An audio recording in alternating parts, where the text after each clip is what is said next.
Tonight, we step back to a time when winter was not simply a season, it was a test of endurance. For peasants in the Middle Ages, the frost did not just bite, it claimed. Food stores dwindled, fires burned low, and each breath in the icy air was a small battle for survival. Imagine a world where a single storm could strip away the little warmth you had left. No modern coats, no stocked pantries, no escape. Only the will to see spring again. Tell me, if the snow kept falling and the stores were nearly gone, what would you choose to save first? Your warmth, your food, or your hope? Drop your answer in the comments and let me know where in the world you're listening from tonight. Now dim your screen, let the night close in. The wind is quieter than usual tonight.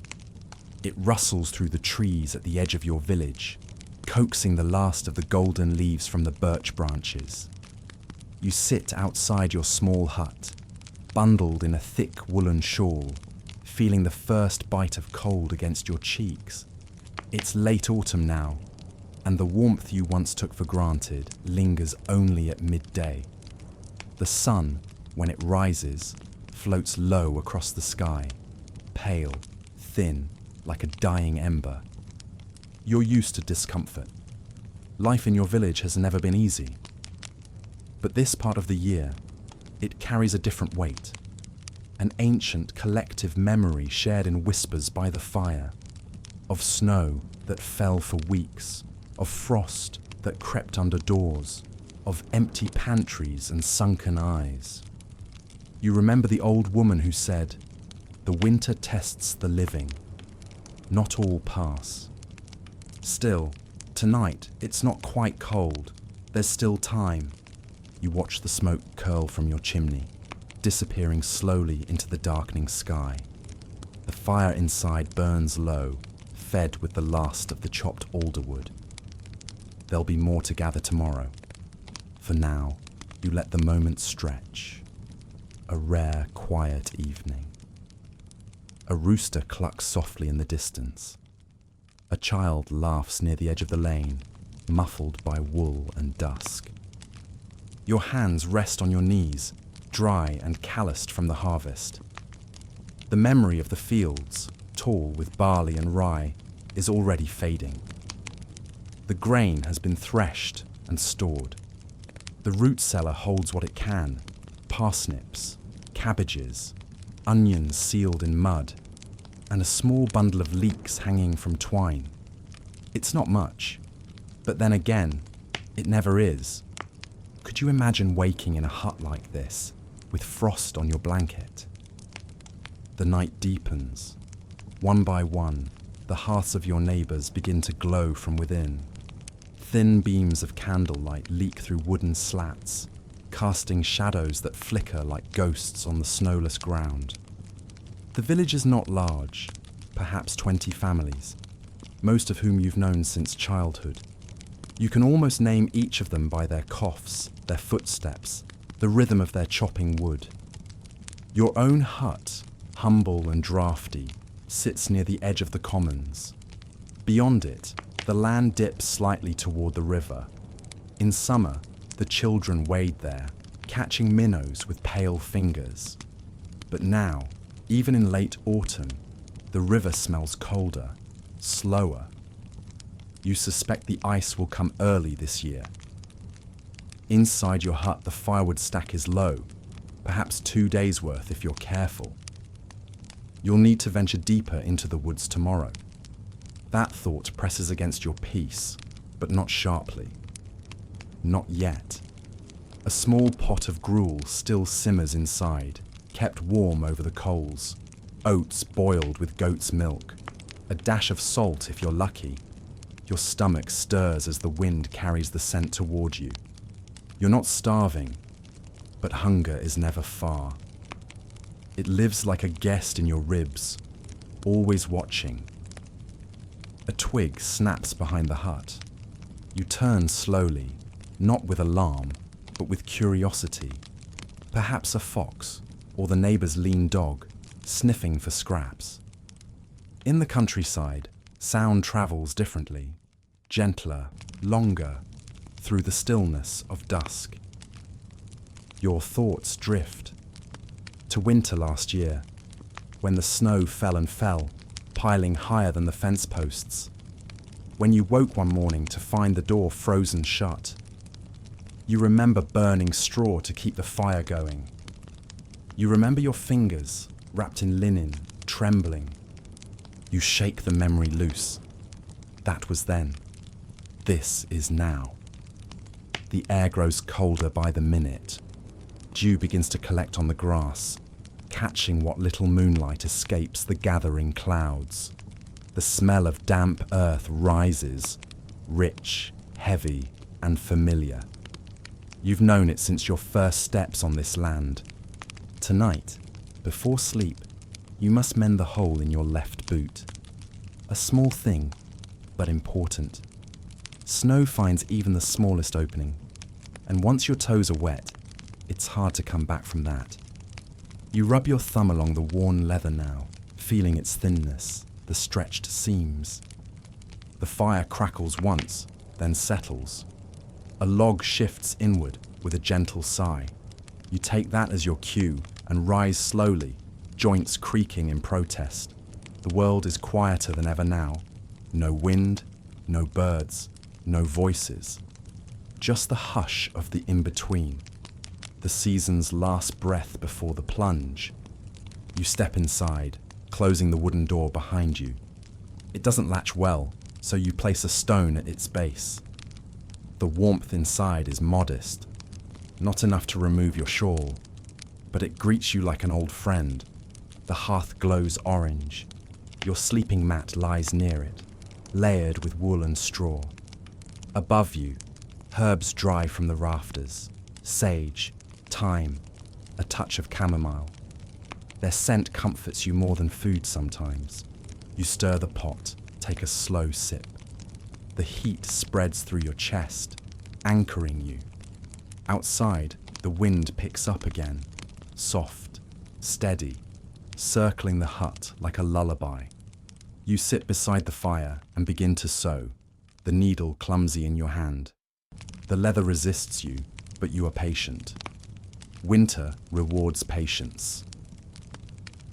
At first you think it's just dew, but as you push open the wooden door at dawn, your breath catches in your throat.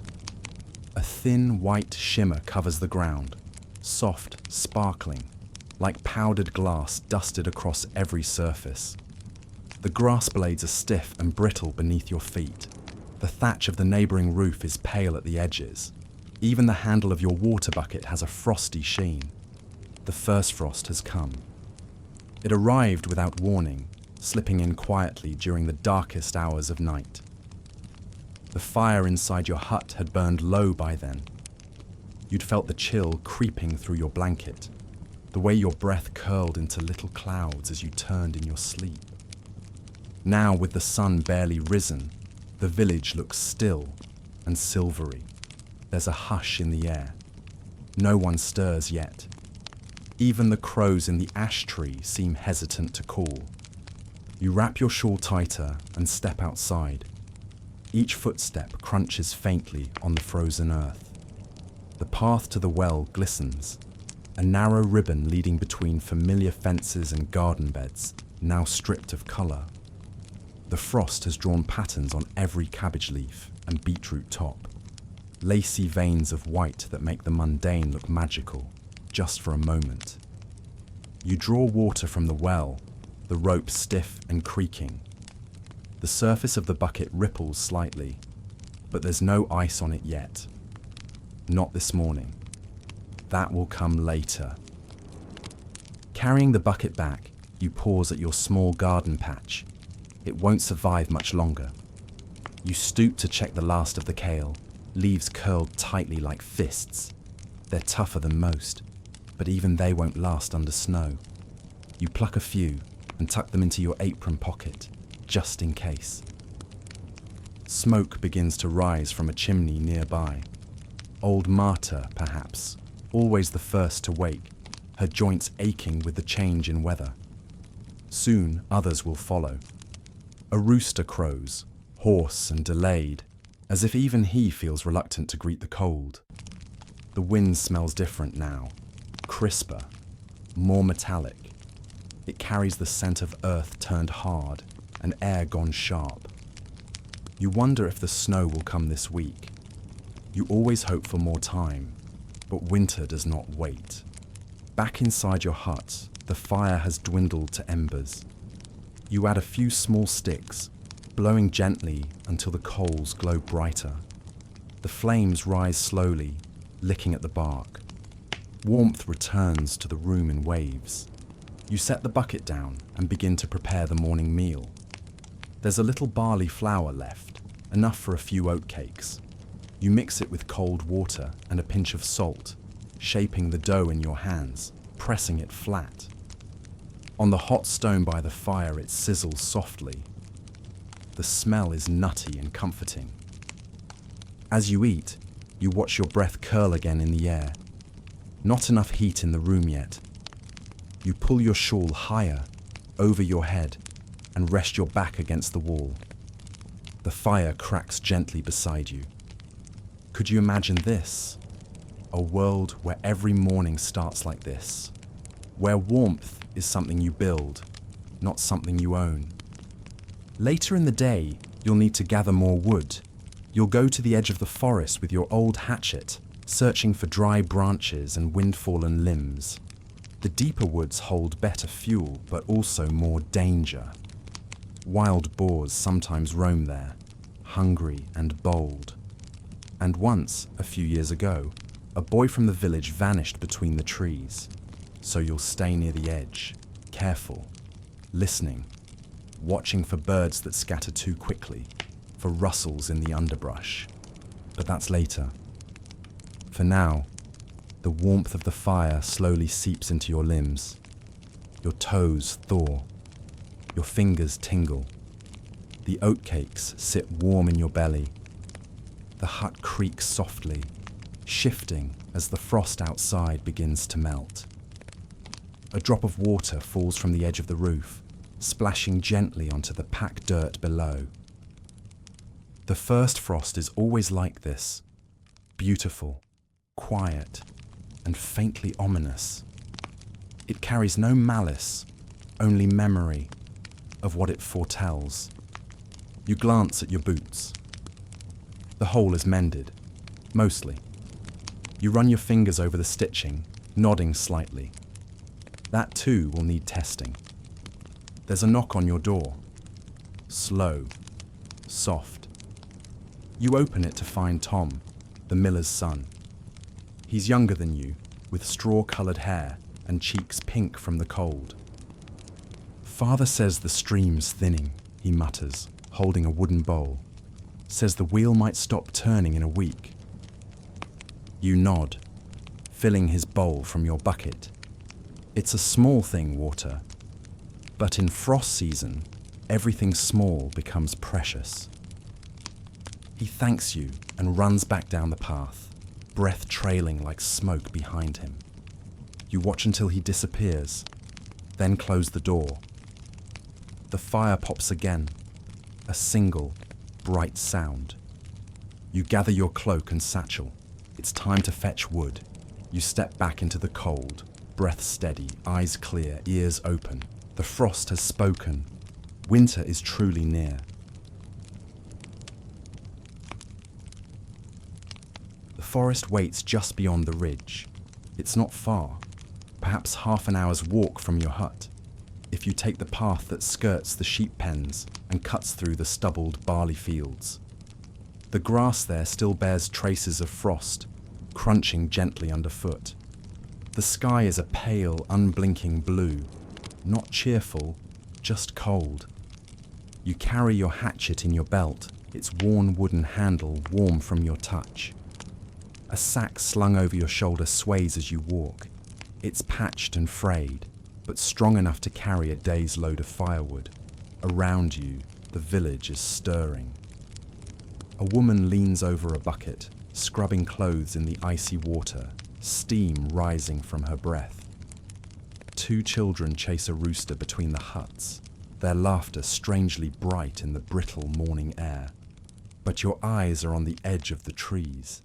As you approach the forest, the sound of your own steps begins to dull. The frozen grass gives way to earth, damp and packed beneath fallen leaves. The trees here are mostly older and birch, tall, pale trunks, standing like quiet sentries. Their branches are bare, black veins etched against the wide sky. The silence deepens. Even the birds seem hesitant. You scan the underbrush carefully, looking for deadfall, wind-snapped limbs, dry branches, anything the trees have shed in recent storms. You don't cut live wood if you can help it, not just because it's harder to burn, but because it feels wrong. These woods have seen you through too many winters. Could you imagine knowing a forest so well you could walk it blindfolded? Your fingers brush against a fallen bough, dry, splintered, perfect. You crouch to test its weight, then snap it cleanly with the blade of your hatchet. The sound is crisp, like bones cracking under snow. Into the sack it goes. You move slowly, methodically. The frost on the leaves makes them slippery, but you know where to step. A crow watches from above, shifting slightly as you pass beneath its perch. In the distance, a stream murmurs beneath a thin sheet of ice, threading its way between mossy stones. Each bundle of wood you collect is a small victory. Enough for a morning's fire, enough for a warm meal, enough to keep the cold at bay for another few hours. The sack grows heavier, your breath thicker, but the rhythm of the work soothes you. Gather, break, bundle, repeat. The wind shifts, carrying with it the faint scent of smoke. Someone else is burning green wood, likely out of desperation. You grimace. That fire won't last long. The steam will hiss and crackle, but the heat won't hold. Further into the woods, you spot a fallen birch, its limbs thin but plentiful. You make your way toward it, careful of where you tread. A root juts out beneath the leaves, and your foot slips slightly, sending a sharp jolt through your ankle. You pause, steady yourself, then keep moving. By midday, your sack is full. The sun has reached its highest point, though it offers little warmth. A fine sheen of frost still clings to the shadowed roots and hollows. You sit on a fallen log and breathe slowly, letting your body rest. Your fingers are stiff. You flex them one by one, grateful for the thin leather gloves you stitched from an old tunic. Not elegant, but functional. You take a bite of the oatcake you packed, now dry and cold, but still filling. The taste is simple, earthy. It reminds you of the fields, the threshing barn, the long days of harvest. There's a stillness here that feels sacred. You listen, really listen. The wind moving through the treetops, a distant creak of ice forming on the stream, the flutter of a bird shifting in its nest. These are not sounds of danger. They are the breath of the season itself. And yet beneath it all, there is a hum, a tension. Winter is not loud. It arrives on padded feet, cloaked in silence, but its presence is no less felt. It watches. You hoist the sack over your shoulder and begin the walk back. Each step feels heavier now. The firewood digs into your back, your arms ache, but you welcome it. Pain in this life is a kind of proof. You are still here, still preparing, still surviving. The village comes into view just as the sky begins to pale at the edges once more. The early signs of twilight. You pass Tom again, chasing a goat with a crooked stick, his boots half-tied and cheeks red. He waves and shouts something, but the wind carries it away before it reaches you. At your hut, you drop the sack by the wall and exhale. a long, slow breath. The kind that empties your chest and stills your thoughts. You begin stacking the wood beside your door piece by piece. A small pile, but enough for several days, if used wisely. Inside, the hearth waits, dark and cold now, but eager for flame. You strike the flint, coaxing the tinder to catch. The fire stirs, then grows, reaching eagerly for the dry wood you offer. The warmth spreads like a sigh through the room. You remove your gloves, holding your hands near the flames. The stiffness fades slowly, gently. The smell of smoke clings to your sleeves, your hair, your breath. Night will fall soon, but you have wood now, and that is no small thing. You're just beginning to unwind. The fire has caught fully now, burning with a steady orange glow, its warmth slowly peeling the cold from your bones. You sit cross-legged on your straw mat, cloak draped over your shoulders, the scent of wood smoke clinging to everything. The last of the day's light filters through the small shuttered window, dim and blue. Outside, the frost will soon return. Then, it happens. A sound you haven't heard since last winter. Low, distant, and slow. Bong. It rolls across the village like a wave, deep and deliberate, and it makes you stop what you're doing mid-motion. One hand still rests on the wooden spoon you were using to stir the stew, the other frozen in place on your knee. Bong. The village bell, hung in the old wooden frame beside the chapel.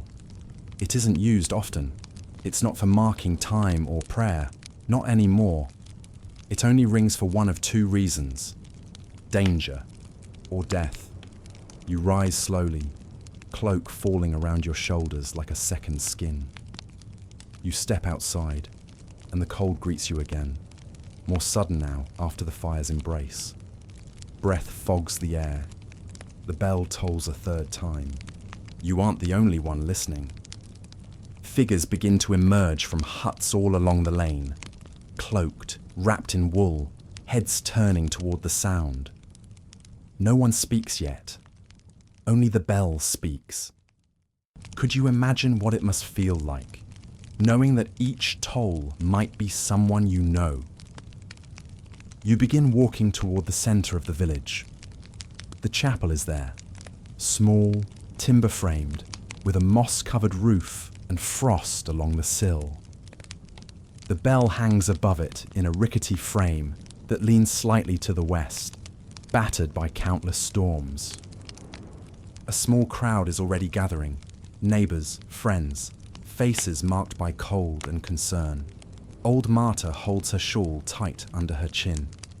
The blacksmith, John, leans heavily on his cane. Even the children have gone still. The bell stops. A silence falls over the group. Then the priest steps forward, Father Elric. His robes are thin for the weather, but his voice carries clearly. "It was Bran, the cooper," he says softly. "Found this morning near the river's edge.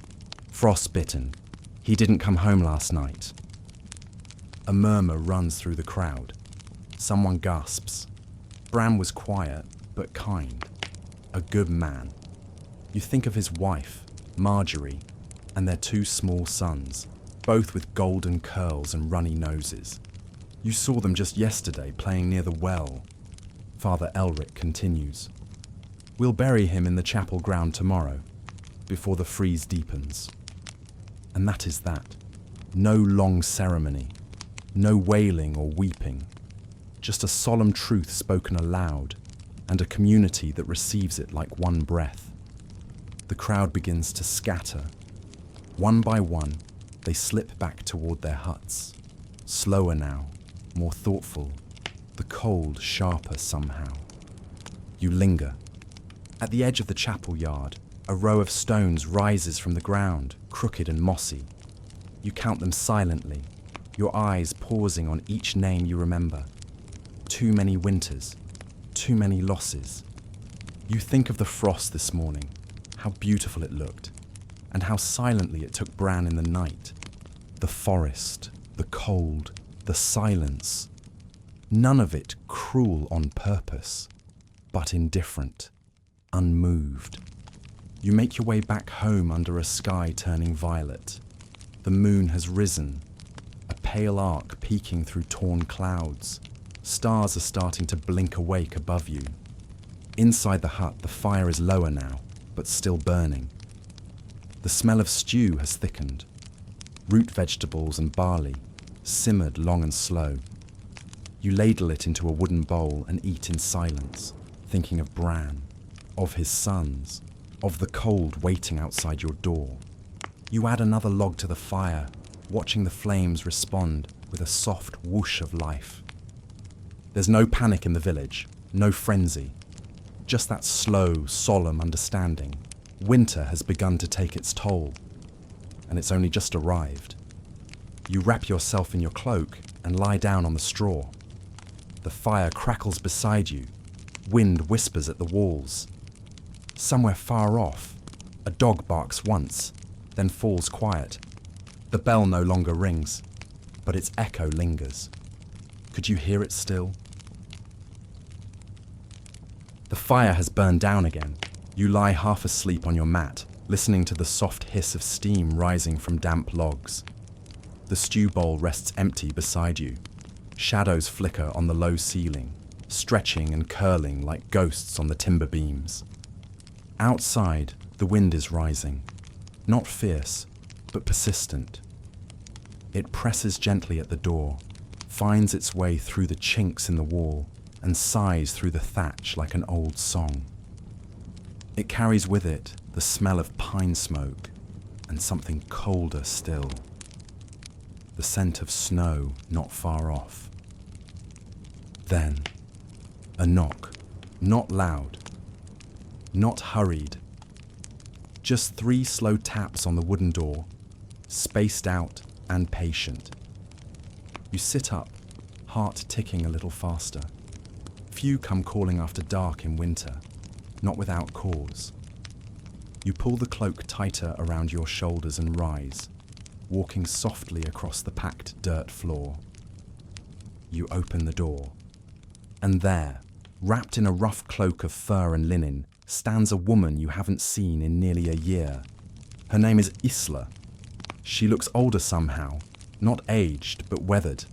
Her cheeks are wind-chapped, her hands gloved but shaking slightly, and her hair, once long and golden, is now tucked up beneath a scarf thick with frost. "Evening," she says, her voice just above a whisper. "I was passing through. Thought I'd see if you still kept a fire burning." You blink, stunned for a breath. Then you step aside. The warmth from your hearth greets her as she steps in. She smells of pine needles and travel, and of distant places you've never seen. She removes her scarf and cloak slowly, standing beside the fire, palms out, fingers trembling from the cold. "I didn't think you'd come back," you say, your voice quieter than intended. She smiles faintly. "Neither did I." She doesn't explain where she's been, not yet, and you don't press. In this world, people leave for many reasons, and most don't come back. But Isla has, and that is enough. You hand her a bowl and pour what remains of the stew. She takes it with both hands, grateful, and sits cross-legged near the fire, just where you sat before. "Smells like you remembered how to cook," she teases gently, steam rising to fog her lashes. You chuckle. It's a dry sound, but warm. "You remembered my door." Could you imagine a moment like this, when someone long gone returns, just when the cold seems most unbearable? You sit beside her in the dim firelight, and silence settles again. But it's no longer empty. It has shape now. Company. You glance at her gloves drying by the fire, the way she leans slightly to one side, as though carrying weight too long on one leg. "How far did you come?" you ask. She shrugs, watching the fire. Far enough. There's sickness in the southern lowlands. Fields flooded. People moving north. I kept to the hills where I could. You nod slowly. The world beyond your village always seemed vast, dangerous, and yet she walks it like a thread through fabric. I can sleep near the hearth, she says after a moment. Won't take your mat. But you shake your head. We'll share it. You're not a guest. For a moment, she says nothing. Then she nods once, not with surprise, but with quiet acceptance.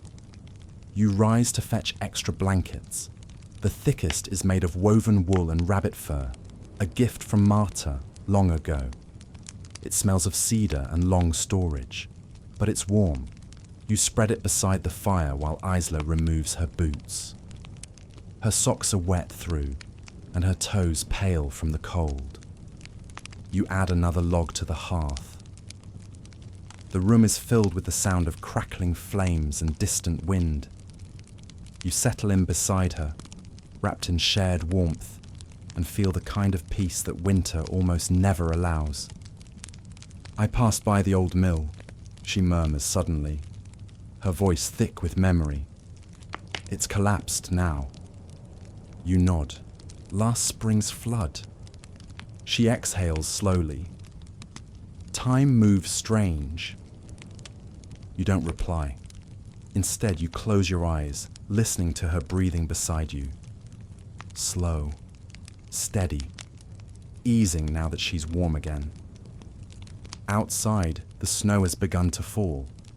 The first true flakes of the season, drifting in from the hills and settling on rooftops like whispers. You don't know how long she'll stay, maybe only the night, maybe the whole winter. But for now, the fire is strong, the hut is full, and the silence is no longer cold. The world is hushed when you wake. No crows, no wind, no voices. Just a deep, weightless stillness, the kind that settles only after snow. You stir beneath the thick blanket, warmth clinging to your skin, the fire now burned to a soft orange glow. Beside you, Isla sleeps soundly, one hand tucked beneath her chin, breath slow and rhythmic.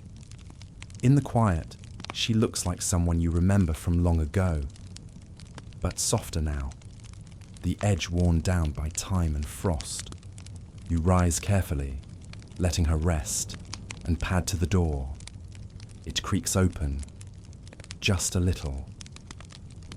And there it is. The village has been transformed. Snow coats everything, soft and thick, muffling the world. The paths have vanished, swallowed by white. Fences, rooftops, the wooden bench by the well, all rounded, all softened. It lies nearly a foot deep already, clinging to branches and sagging the eaves. You step out into it, boots crunching as they press through the surface. It's still falling, slow and steady. Each flake drifts downward like a secret. The sky is a pale curtain, veiled and soft, as though the sun forgot to rise. You turn your face upward, let one flake melt on your lip. It tastes faintly of ash or memory. Could you imagine walking through a world that's been completely rewritten overnight? Down the lane, the doors of neighbouring huts are still closed. No smoke rises yet. Everyone is sleeping in today, or reluctant to step into the white. You smile to yourself. The first snowfall always carries a kind of awe, even when it means more work, more cold, more caution. It's beautiful and dangerous. You gather an armful of snow-covered logs from the pile near your door and bring them inside. The sudden warmth hits your face again like a memory. Sharp, familiar. You stack the wood near the hearth and add 2 pieces to the glowing coals. Sparks jump upward. The fire breathes in and grows. Isla stirs. Her eyes blink open slowly, adjusting to the dim light. "Snow," she murmurs. You nod, and she sighs. "I thought so. The quiet woke me." She pulls the blanket closer for a moment, savouring its last embrace, then rises and joins you at the fire. Her fingers hover near the flame, her back arched like a cat's waking stretch. You ladle out some of the barley stew from the pot, reheated now over the flames. She accepts it without words, eating slowly, both hands cupped around the bowl. The snow continues outside, turning the window's edge into a glowing blur. "It's beautiful," she says softly, "but it'll trap people soon." You nod. "By midwinter, the roads will vanish." "Good," she replies with a soft smile. "Let the world sleep a while." You find yourself smiling too. Later that morning, the bell rings again. Once, and only once. Not for death, not for warning. Just a signal. The snowfall is official. The elder calls it each year to mark the season's true turn. It's a tradition older than the chapel itself. You and Isla don your cloaks and step out together. The village is finally stirring. Doors opening, children bundled in woolen layers, testing the snow with delighted steps. One boy has fashioned a small sled from a broken barrel lid. He rides it down the short slope beside the chapel, laughter ringing in the frozen air. Isla watches him, arms crossed over her chest. "Some things never change," she murmurs. The blacksmith stands outside his forge, hammer forgotten. His wife offers you both a nod as you pass. You and Isla walk the lane slowly, taking in the silence beneath the noise. That strange, weightless quiet that snow always brings. It dampens every step, softens every sound. You can feel it in your chest, like holding your breath in a library of trees. You visit the well. Its handle is frozen, the rope stiff. You take turns breathing on it, coaxing it loose, and eventually the bucket comes up with a splash of icy water. You fill a clay jug and carry it between you. Before returning home, you stop by the chapel. The grave for Bran is marked now, a fresh mound of snow-covered soil with a small wooden cross. Someone has left a sprig of dried thyme on the top, a gesture of remembrance. You pause beside it, and Isla lowers her eyes. "No one should die cold," she says softly. You agree, but in winter, many do. Back in your hut, the warmth welcomes you like a held breath released. You hang the cloaks to dry, place the jug by the fire, and settle into the rhythm again. One you thought you'd follow alone this season. But now you are too. The snow falls steadily outside, hour by hour. Inside, you are fed. You are warm, and you are not alone. The wind moans softly against the hut's outer walls. It's midday, though the sky is still the same uniform grey it was at dawn, thick and heavy, like wool stretched across the heavens. The snow has lightened, falling now in smaller, slower flakes, but it hasn't stopped. Everything outside remains buried in softness. Inside, your home is warm, but the warmth comes at a cost. Every log, every ember, a slice of what you've gathered, and each bowl of stew, each bit of bread, thins your stores just a little more. You and Isla sit together near the hearth, sharing the last of the goat's cheese with a heel of dark rye. It's tough and dry, soaked slightly in warm broth to soften it. Neither of you speaks for a while. Then Isla sets her bowl aside and looks toward the far corner of the hut, where the floor is uneven and a narrow wooden trapdoor sits beneath a worn rug. "The cellar," she says. "We should check it." You nod. It's not something you want to do. It never is. You cross the room together, lifting the rug, and sliding the trapdoor open with a low creak. Cold air rushes upward from the darkness below, sharp and earthy. A stone staircase leads downward into the soil, damp and narrow, with roots threading through the walls like ancient veins. You descend slowly, Isla behind you, each footstep measured. A beeswax candle in your hand throws golden light against the earthen walls. At the bottom lies the winter cellar, a small chamber dug years ago, reinforced with timber beams and old slate. Inside, your season's hope.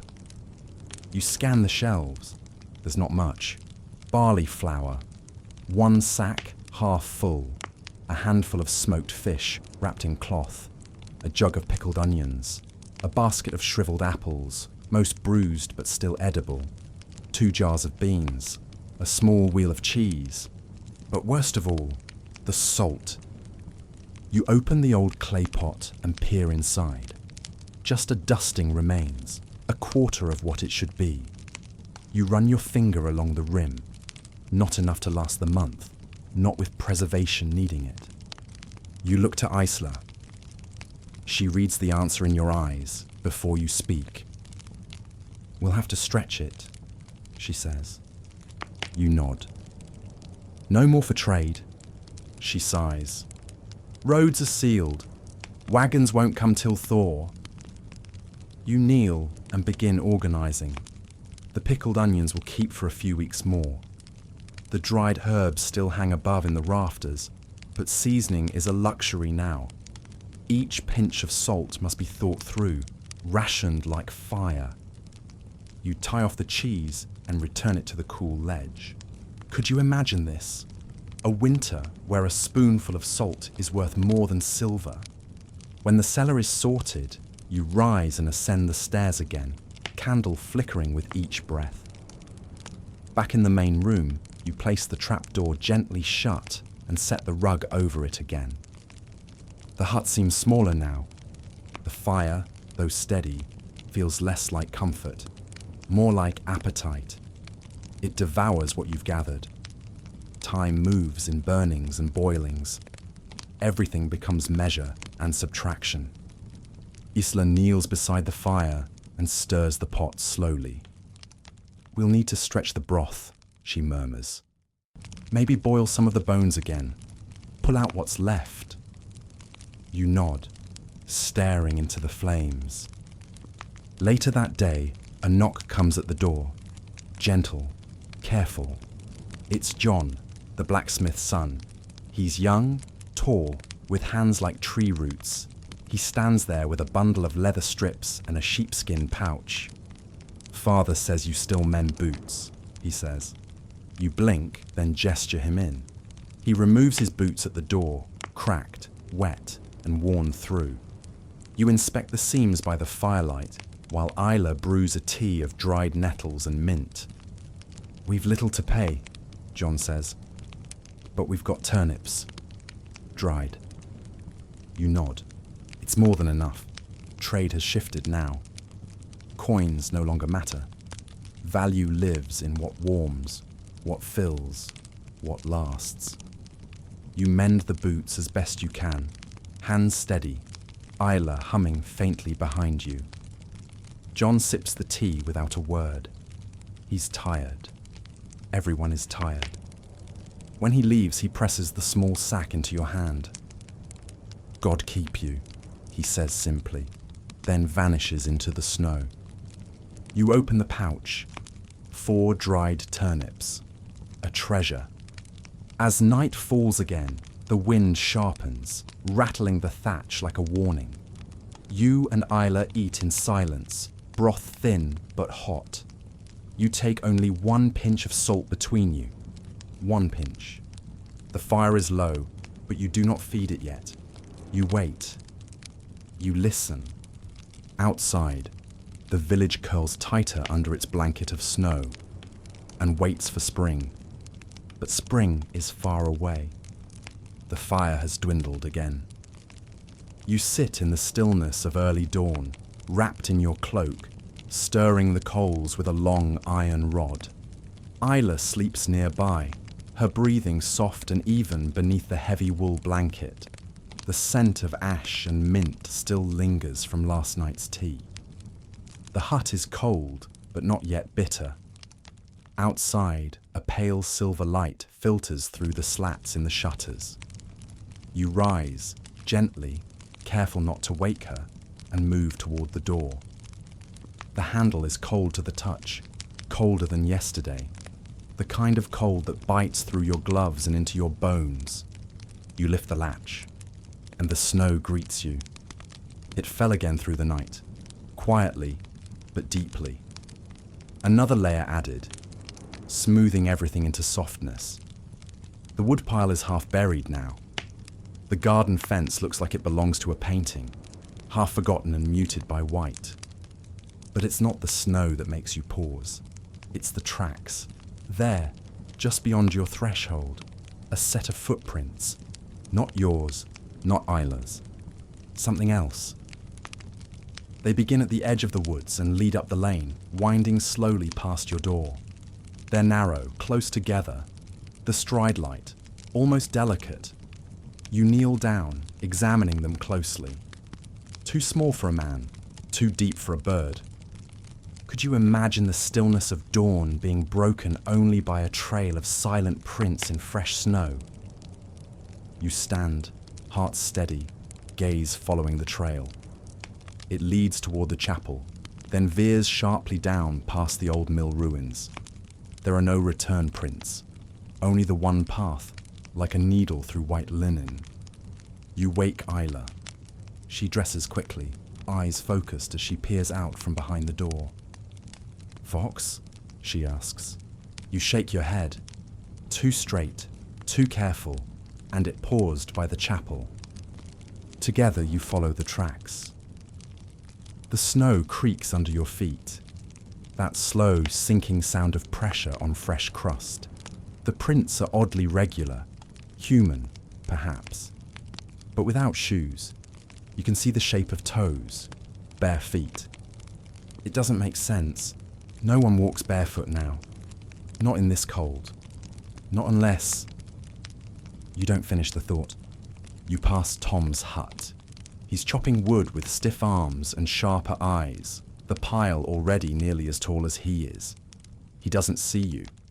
The prints veer off again, this time toward the forest's edge, toward the thickest part of the trees, where frost clings to every branch and the light turns silvery blue. Isla places her hand on your arm. "Let it be," she says softly. You hesitate. There's a feeling in your chest. Not fear exactly, but weight. The kind that comes before a choice. Before knowing something you can't unknow. She tugs your sleeve. The snow will cover it soon. Whatever it is, it's gone. And she's right. The clouds above are thick again. Flurries have already begun to drift down, scattering like petals. The tracks are fading, minute by minute. Soon they'll vanish completely, like breath on glass. You return to the hut in silence. Inside, the fire is waiting. You feed it a few small branches, then sit across from Isla, watching the flames grow once more. The prints remain in your mind, delicate, strange, and utterly alone in a world of white. Later, Tom stops by, asking if you've heard any sounds in the night. A door creaking, a child crying. You both shake your heads. He frowns, rubs his chin. Strange. Marta says someone passed by her window, but no one knocked, just a shadow. You offer him broth, and he thanks you, says little else. When he leaves, you and Isla stand together at the window. The snow is falling harder now. The tracks are gone, erased completely. All that remains is the silence. Could you imagine how many stories melt away like this, just beneath the surface of snowfall? Night comes early again. You mend a torn glove by firelight while Isla hums a tune, low and slow, something that sounds older than either of you. You recognize it, barely. A harvest song turned winter lullaby. Outside, something howls once, far off, not quite a wolf.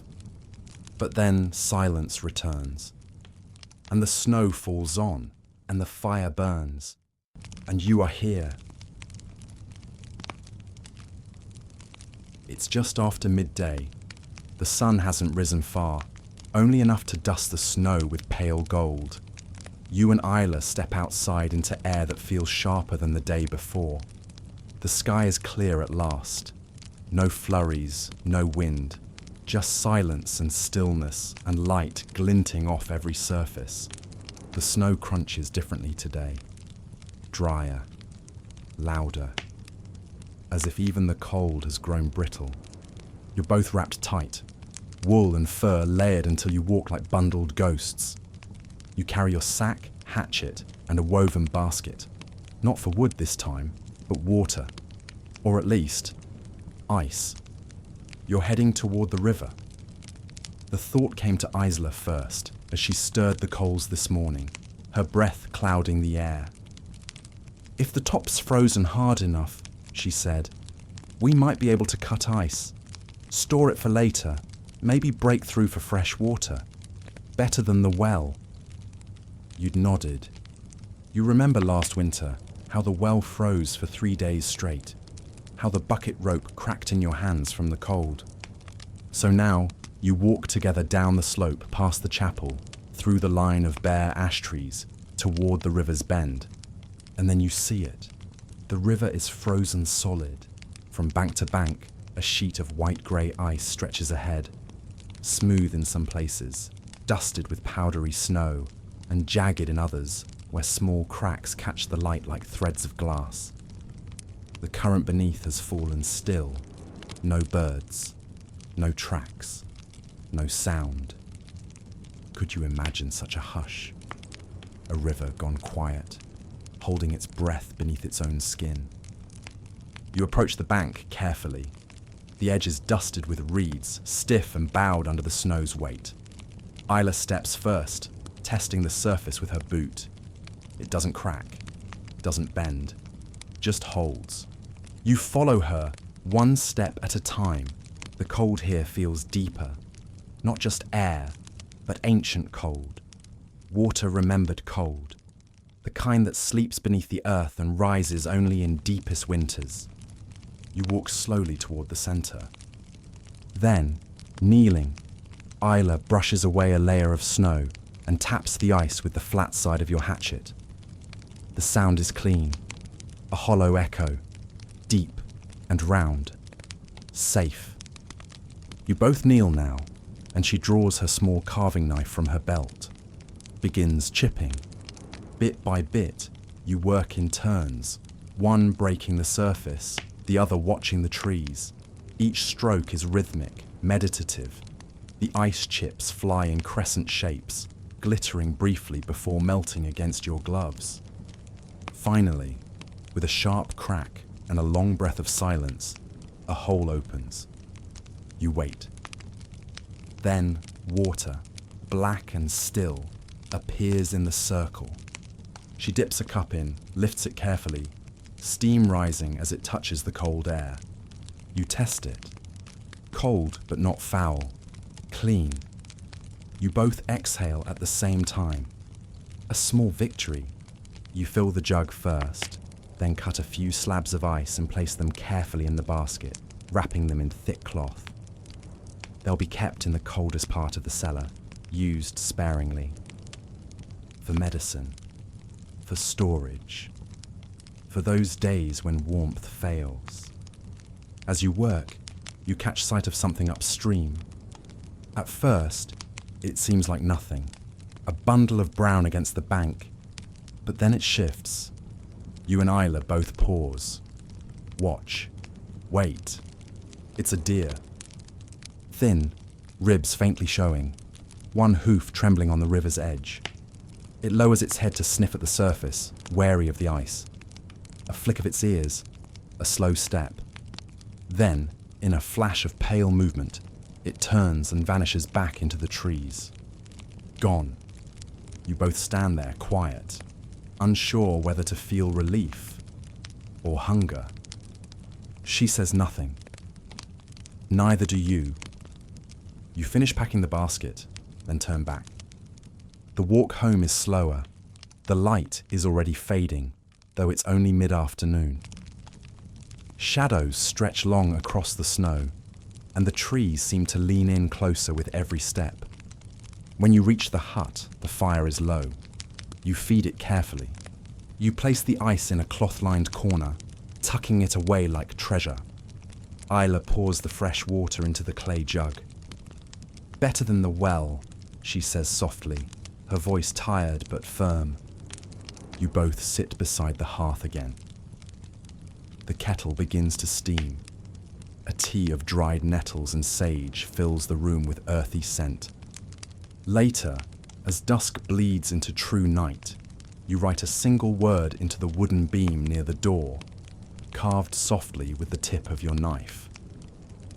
River. No one will ask what it means. You'll remember. You always do. There's a single window in your hut that faces the east.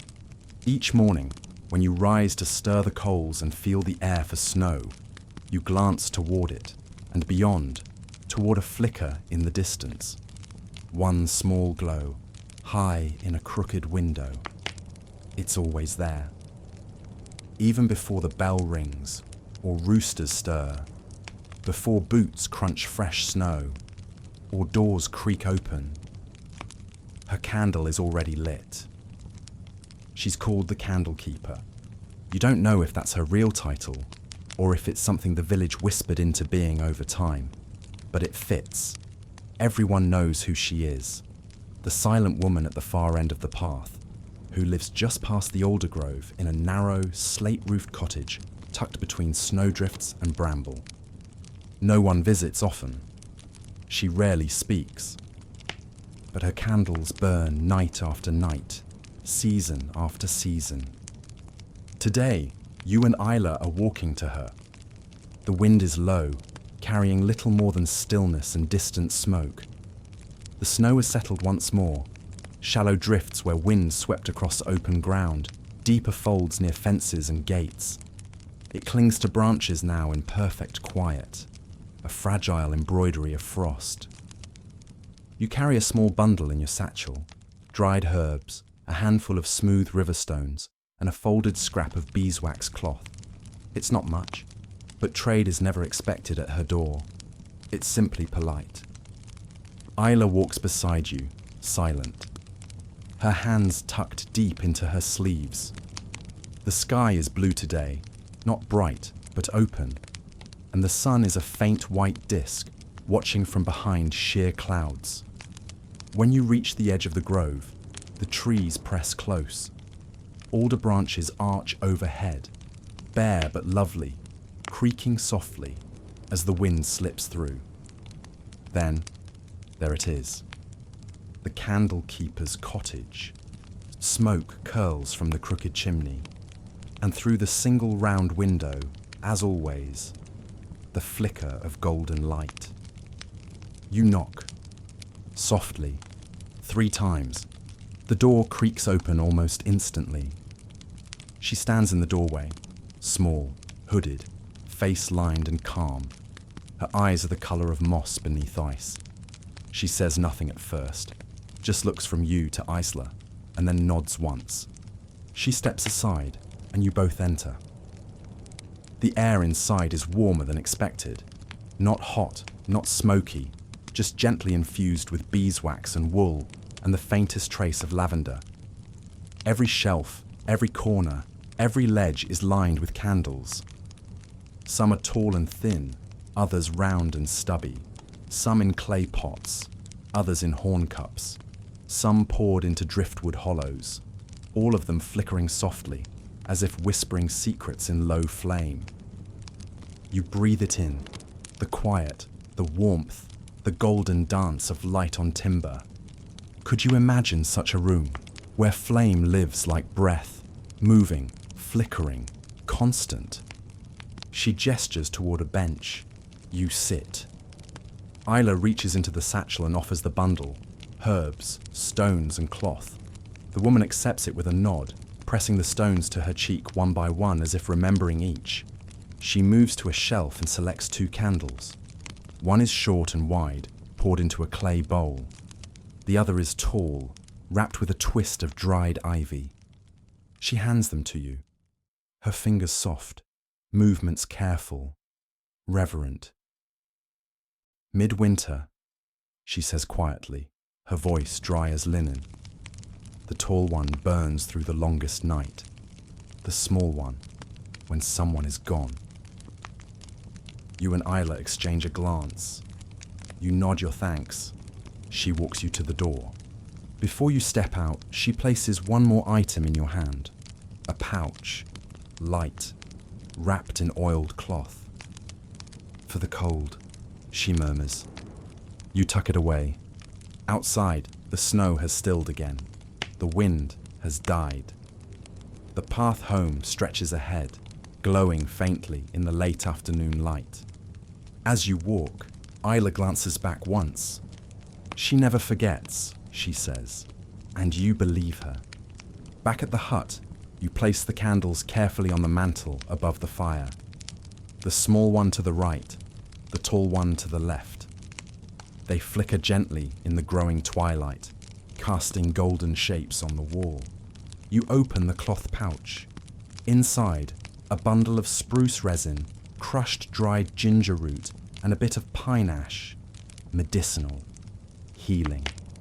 Meant to be steeped in warm water or burned slowly over the fire.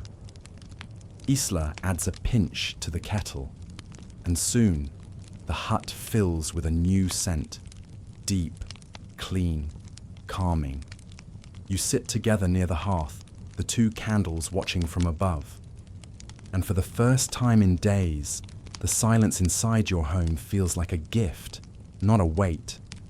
A soft flicker, a small flame, held against the long dark. The wind comes in the night.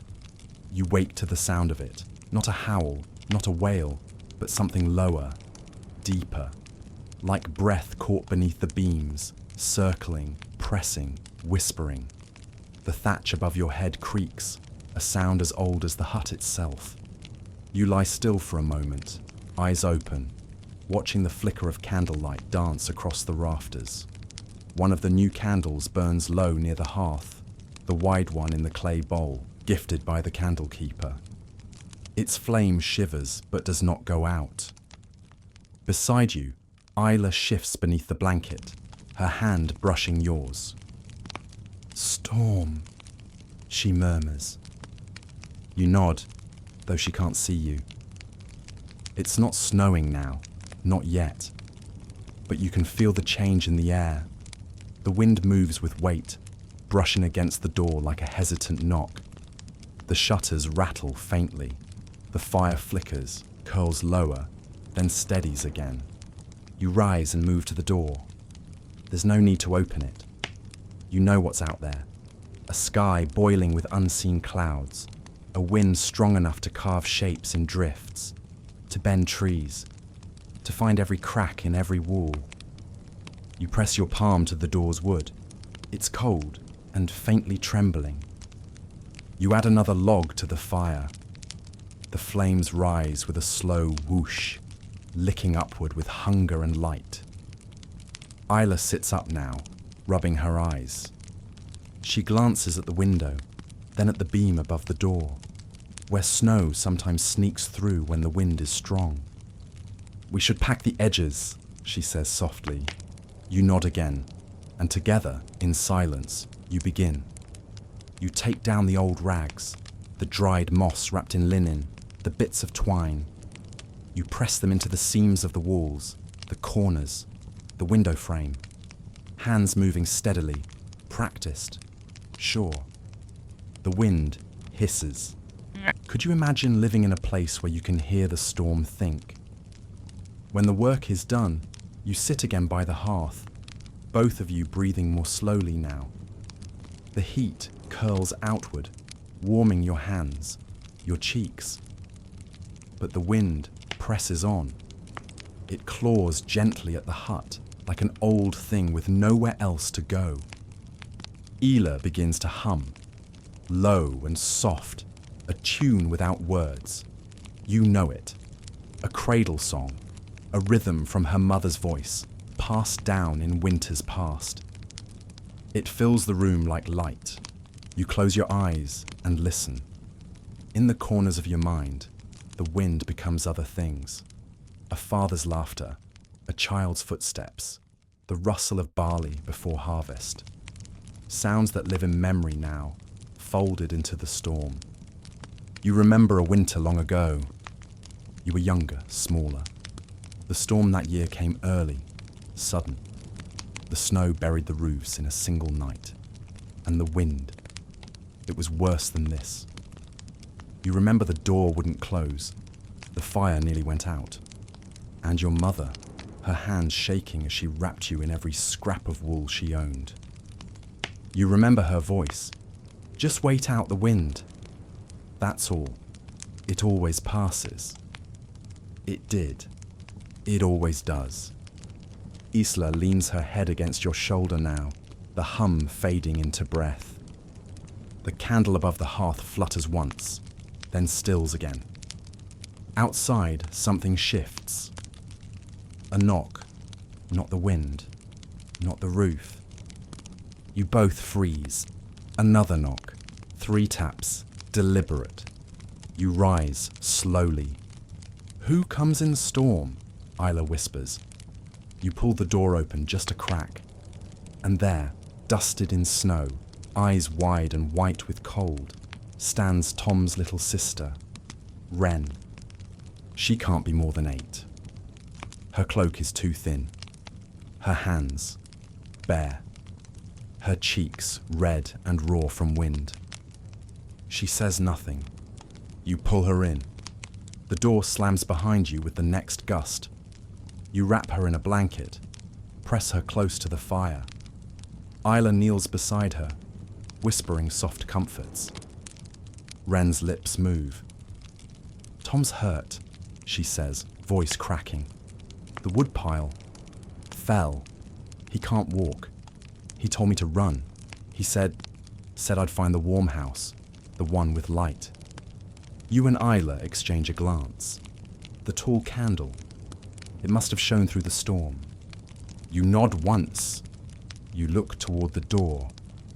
And already you know you'll go. The wind still howls. But this is what must be done.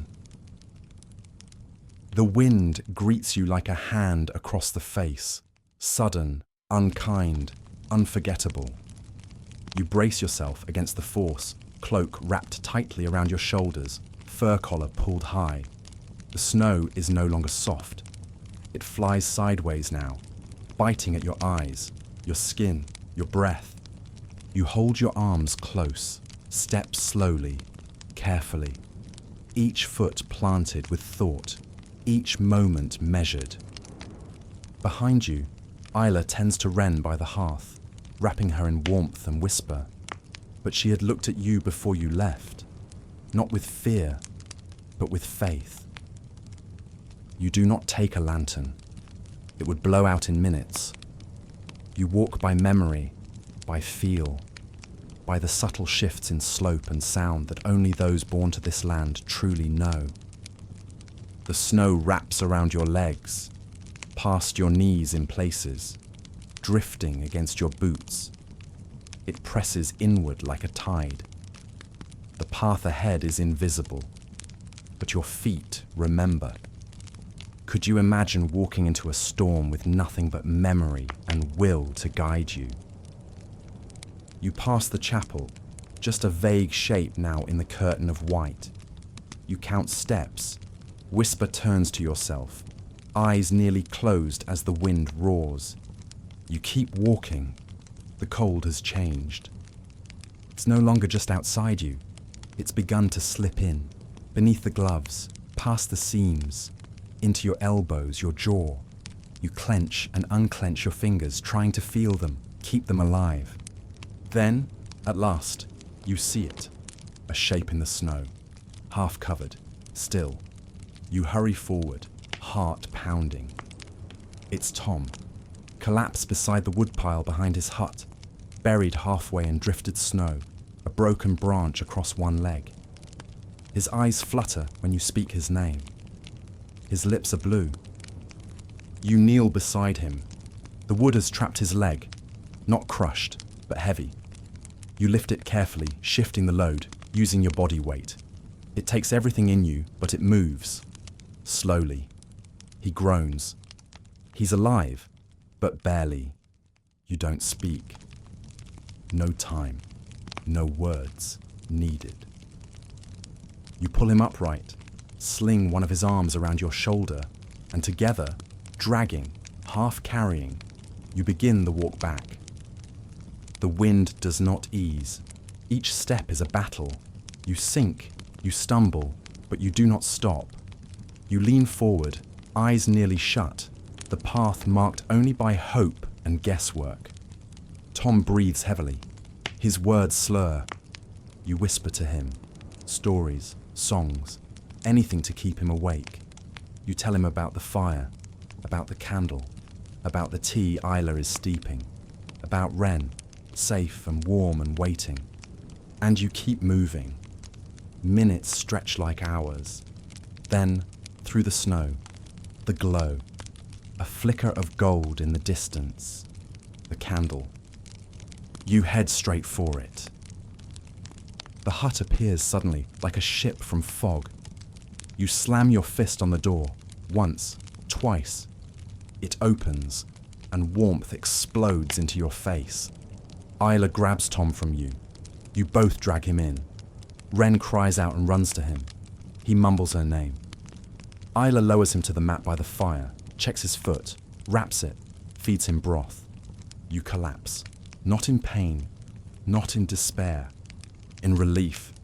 The wind howls behind the door, but the door is shut, and here the candle burns. Could you feel it? That small, beautiful difference, being outside the storm or inside the light. Later, after you've thawed, after Tom has begun to sleep with colour slowly returning to his cheeks, you sit beside Isla in silence. She places a hand on yours. You say nothing. There's no need. Outside, the storm rages on, but inside, the fire holds. The storm does not pass quickly. It deepens.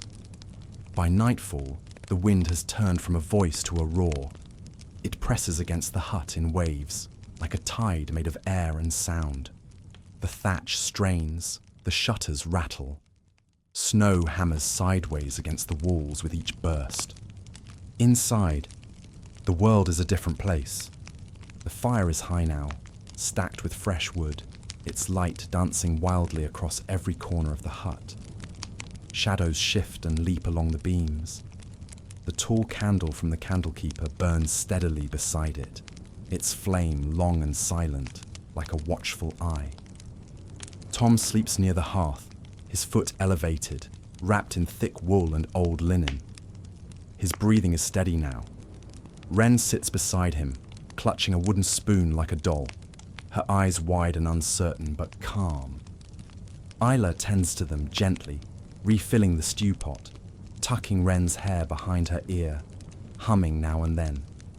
She moves with the kind of grace that only comes in long winters, when every step is slow, every motion deliberate, nothing wasted. You sit across from her, tired but alert. The storm outside is relentless. Could you imagine how loud the silence inside would feel without the fire? The hours pass without clocks. You measure time by the crackling of logs, by the soft collapse of snow sliding off the roof, by the rise and fall of Tom's chest. At some point, Isla speaks. "Do you think we'll make it?" she asks, voice low. You glance at her. She's not asking if you'll survive tonight. She's asking about the season, about the whole winter. You pause. Then, "Yes," you say. because to say otherwise would be to invite a different kind of cold, the kind that settles in the mind. She nods, not entirely in agreement, but in appreciation. She needed the answer, even if it isn't certain. Later, Wren breaks the silence. "Can you tell a story?" Her voice is small, like a match in a cave. Isla smiles faintly and reaches for the small leather pouch beside the hearth. Inside are smooth stones, each etched with a symbol, an old way of remembering stories passed down from her grandmother. She spills them into her palm and selects one. A tree. She begins softly. Long ago, before the river froze, before even the snow learned how to fall, there was a girl who lived inside a tree. Her voice settles over the room like warm cloth. Wren leans in. Tom stirs but does not wake. You sit back, eyes half closed, letting the rhythm carry you. The tree girl wandered a forest that had no end, Isla says. She knew the names of the birds and the sighs of the wind. And one winter, when the sky stopped turning and the ground grew bitter and black, she lit a candle inside her hollow trunk and waited. Every year, the candle burned a little lower. Every year, the wind whispered a little louder. But she waited. And one night, just before the wick vanished, someone knocked. A boy with frost on his shoulders, lost, alone, nearly gone. She let him in, and they waited together. And spring came. It always came. Wren has fallen asleep now, head resting against Tom's arm. Isla finishes the story in a whisper. And then there is silence again. Not emptiness, not fear, just stillness shaped by warmth. Could you imagine that? A fire holding the center of a storm, a story holding the center of a heart. Outside, the wind slams once more, shaking the walls. But the hut does not yield. The fire burns on. The candle keeps its watch. And inside, you endure. The first thing you notice is the quiet. The wind is gone. After hours, maybe days, time has blurred. The storm has passed. No more rattling shutters. No more trembling rafters. Only a deep, slow silence, thick as snow. You open your eyes. The fire is still glowing low in the hearth, and the candle has burned down to half its height. Its flame wavers, gentle, steady, like a held breath. Isla sleeps on the floor across from you, her hand resting near Wren's shoulder. The child is curled into the blankets like a kitten, one hand clutching the edge of Tom's tunic. He sleeps too, brow relaxed, breath even. You rise slowly, knees stiff, muscles tired. The hut is warmer than it has been in days, but you still feel the cold as soon as you move, the kind of chill that lives deep in wood and stone and skin. You walk to the door, lift the latch, step out, and freeze, not from cold, but awe. The world has changed. The storm has left behind a sea of white. Everything, the trees, the roofs, the fences, even the sky, seems to have been touched by the same hand. The snow lies deep and unbroken, smooth like poured cream, sculpted into soft drifts that glow faintly in the pale morning light. No tracks, no wind, no sound, just a perfect, frozen stillness. Could you imagine seeing the world reborn like this, blank, breathless and waiting? The air is cold enough to sting your lungs, but it's clean, sharp, invigorating. You exhale slowly, watching your breath drift upward in clouds. You take a few careful steps. Each footprint breaks the surface with a muffled crunch, the only sound in a world made of hush.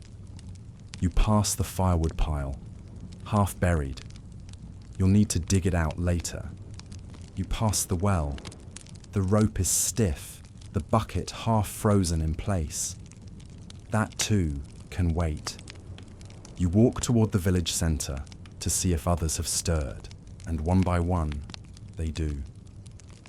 Doors creak open, curtains twitch, faces emerge, cautious and pale, like flowers testing the light. Marta leans from her threshold. The blacksmith's wife stands outside, arms crossed, scanning the roofs for damage. No one speaks loudly. Voices are low, reverent, as if everyone knows the storm took something with it and left something else behind. You hear someone say the roof of the smokehouse collapsed. Someone else mentions a hen gone missing. But no one is angry. No one cries. There's only work to do. You return to the hut. Inside, Isla has stirred the fire higher. Tom is awake, drinking broth from a wooden bowl, his eyes grateful but heavy. Wren helps with the tea, her hair a tangled halo around her head. The sun rises higher, weak, pale, but present. You begin to dig out the path with a shovel made from an old door plank. Isla chops ice from the eaves. Tom watches, wincing as he tests his weight. Wren giggles once when the snow falls from the roof in a heavy sheet. The day unfolds slowly. Inside the hut, the warmth is fragile but persistent. Outside, the snow melts in small places. By afternoon, the bell rings once. Not an alarm, but a summons. You all gather in the square. Father Elric stands by the chapel, cloak pulled tight, hands bare. We've survived the worst, he says, but we're not through it. We must share, trade, watch over one another. No one disagrees. Could you imagine a village where silence became unity, where snow pulled people closer, not apart? The sun dips low. You return home. That night, the hut feels smaller, not with fear, but with company, with breath and story and firelight, with shared bowls and laughter muted by weariness. The candle still burns, the flame watches. The storm has passed. But winter is far from over. The stew is simple, just lentils softened in snowmelt and stirred slow with bits of dried leek, a dash of salt and a crumbling of thyme from the rafters. You found them wrapped in old cloth, almost forgotten, behind a clay pot of onions in the cellar. But when you bring the bowl to your face, the scent surprises you. It's warm, earthy, familiar. You don't remember the last time something smelled like comfort. You sit close to the fire. The flames have settled into a quiet rhythm, licking upward with slow orange tongues, casting soft shadows on the timber walls. Tom sleeps again, his injured foot tucked under blankets. Wren has drifted into a quiet game with her spoon, tracing patterns in the ashes near the hearth. Isla stirs the pot one last time. Then she joins you. You eat together in silence. The lentils are soft, the broth thin but fragrant, the thyme floating like green flecks on a pond. You both take slow bites, chewing with care, not because there's so little, but because it deserves attention. Reminds me of my grandmother, Isla says after a while. Her voice is soft, just above the crackle of the fire. She always made lentils after storms. You glance at her. She said storms left behind too much silence. Lentils filled it. You smile. She doesn't say more, but her eyes carry the rest of the story. You eat the meal slowly until your bowls are empty and the pot has been scraped clean. The scent still lingers. Smoke, earth, time. You close your eyes for a moment, letting it settle in your chest. Could you imagine finding joy in something so small, so quietly sacred? Wren yawns loudly, then collapses backward into her blankets. She's safe here, Isla says quietly. You nod. She won't leave until Tom can walk. Neither will we. And just like that, it's decided. No grand promises, no plans, just a shared understanding sealed in steam and silence. Later, you take the pot outside to rinse it with snow. The air is colder again, the kind of cold that bites quick but without anger. The stars are just beginning to show overhead, scattered across a navy sky. The snow crunches beneath your boots. The steam rises from the pot like incense. You pause, just for a breath. The village glows faintly behind you. Small hearth lights and windows, smoke rising soft, a world of quiet endurance, of waiting, of holding on. You bend, scoop fresh snow into the pot, and rinse it carefully. Your hands sting, but you don't flinch. Cold is a familiar language now, one you've learned to speak gently, without fear. When you return inside, Isla has placed a handful of pine needles on the fire. The room smells different now. Brighter, sharper, like the forest in spring. You hang the pot to dry, wrap your hands in wool, and sit. The candle flickers again, lower now, but still alive. Outside, the sky darkens. Inside, you are full. Not in belly, not entirely, but in that deeper way. That way only a warm bowl of lentils can offer after a long, long storm. The morning comes quiet and pale. A soft light drapes over the village, the kind that makes everything feel just slightly blue. Snow, sky, even breath. It's cold, but not biting. The kind of cold that lingers gently, like a hand resting on your shoulder. You step outside with Wren, her mittened hand tucked into yours, small and warm and endlessly curious. The air smells faintly of cedar smoke and distant bread. Someone's baking again. A good sign. I want to show you something, she says, tugging at your arm. You follow. She leads you down the lane, past the chapel and the empty well, toward the path that curls behind the abandoned shed at the edge of the old fields. Snow has drifted deep here, but Wren knows where to step, light and quick like a fox. There, she whispers, pointing to a small rise in the snow. Something juts out, a bit of wood, curved and dark, its edge frosted white. You kneel and brush away the snow. A sled, old, half buried, the kind children once raced down the hills behind the mill. The wood is splintered in places, one runner cracked, the rope frayed almost to dust.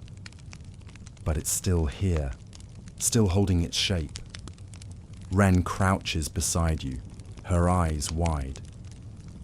It was mine, she says softly, before Papa died. You pause. Could you imagine what it feels like to find a forgotten part of your joy, preserved beneath snow? She runs her fingers along the edge of the runner. It was faster than anyone's. You nod. Still could be. She looks up. Really? You smile. Later that day, you bring the sled back to the hut. Isla clears a space near the door, spreading cloth to catch the melting snow. You set it down carefully and begin your work. The repair takes most of the afternoon. You fetch spare wood from the stack, slice thin strips for splints. You bind the cracked runner with flax cords soaked in beeswax. Isla sharpens the blade edges using the river stones you traded earlier. Wren watches every movement with bright, silent hope. The hut smells of pine and resin and old rope. The fire crackles steadily, casting golden light over your work. Tom watches from the mat, smiling faintly. You always were good with your hands, he says, voice hoarse but warm. You don't answer. You're focused. Could you imagine how the act of mending can stitch more than wood and cord? By dusk, the sled is whole again. Not perfect, not new, but sturdy, strong, ready. You set it outside in the snow to cool, let the bindings harden, the repairs settle into the shape of the season. That night, as the fire burns low, Wren falls asleep with her boots still on, a smile on her face. And you sit by the window, watching the sled. It waits, half buried again. But this time, not forgotten. This time, it's ready. The wind is gentle today, not quite warm. Warmth doesn't come in these parts until well after the thaw. But the cold no longer stings. It lingers, yes, clings to the trees and rooftops, but it allows breath and movement now, without punishment. You step outside just before dusk, the repaired sled slung under your arm. The sky above is streaked with pale fire. Pink and lavender clouds stretched across the horizon, the last light of the sun slipping through in golden threads. The snow gleams faintly, like sifted flour over the world. Wren stands by the door, already bundled, cheeks round and red with anticipation. "You said we could try it," she says, practically bouncing. You glance at Ela, who sits near the hearth, mending a tunic sleeve. She looks up and nods once. Be back before the stars show. You and Wren set off down the slope behind the hut. Your boots press firm tracks into the softening snow, the path winding past Tom's fence and down toward the old pasture where no animals graze in winter. It's a short hill, but steep enough, once used by children for play before the mill fell silent, before the storms became so frequent, before joy had to be rationed. At the top, Wren hops from one foot to the other, excited and impatient. "Let me go first," she whispers, as though the snow might overhear. You set the sled down. Press your thumb into the bindings one last time. Firm, tight, dry. "It's ready," you say. She climbs on, small hands gripping the worn rope. You give her a gentle push, and off she goes. The sled dips, then catches the curve of the hill, gliding smooth and quick, her laughter trailing behind like a ribbon in the air. You walk after her, slower, savouring the sound. It's the first real laughter you've heard in weeks. Not polite chuckles or tired smiles, but pure, breathless joy. At the bottom, she tumbles off into the snow, giggling. "Again!" she calls. You carry the sled up, once, then again, then a third time. Each time she rides lower, faster, turning just slightly at the base like she remembers the shape of the land better than her feet ever could. Could you imagine that kind of joy? Small, fragile, but burning like a lantern in deep snow. On the fourth trip, she pats the space behind her. You too. You hesitate, then you climb on. Awkward at first, too large, too heavy. But she leans forward, grips the rope tight, and you push off together. The sled lurches, dips, catches speed. The wind rushes past your face. For a moment, just a flicker of time, the cold disappears. The hunger, the worry, the snow, all gone. Just air, just speed, just the sound of Wren's laughter and your own voice. Louder than it's been in years. You reach the bottom, land in a heap, both of you breathless and beaming. "I told you," she says, grinning. "I should have listened sooner," you reply. The light is fading fast now. The snow has taken on that dusky blue hue that comes just before nightfall, when shadows stretch longer than they should, and the whole world tilts into quiet again. You carry the sled one final time, but this time you walk slowly, Wren holding your hand, her head resting against your arm. She's tired now, warmed through with joy, ready for the hearth. Could you imagine how small miracles are made? One repair, one ride, one hill. Back at the hut, Isla has placed a kettle on the fire. The scent of pine needles and dried orange peel curls through the room. Tom is propped up, reading a torn page of scripture aloud in a slow, gravelly voice. Wren runs to him, throwing her arms around his waist. She rode the hill, you say, hanging the sled by the door. Tom smiles, proud if a little wistful. You settle in near the fire. Isla hands you a cup, warm, herbal, earthy. You sip in silence. Outside, the snow begins to fall again. Soft, slow flakes, gentle and uncertain. Inside, the air is filled with warmth and steam and memory. And above the door, the sled waits, repaired, worn, ready. A vessel not just for speed, but for joy, carried through the heart of winter. The snow has paused again, not melted, not blown away, just still, as if the sky is waiting, watching, allowing the day to stretch itself slowly, softly, across the village. Inside, the hearth glows. It's morning, and the fire has been tended early. You and Isla have cleared the centre of the hut, swept ash from the baking stones, and brought out the old wooden bowl. Wide, cracked, and lined with flour dust so fine it clings to your fingertips like memory. You're making bread, not a feast, just a small batch. Barley flour, crushed oat, a bit of salt, and a drop of oil. No yeast today, no wild rice. This will be flatbread, pan-fired, crisp around the edges, soft in the centre. The kind that fills more than the belly. Wren watches closely, perched on a stool with her chin resting in her hands.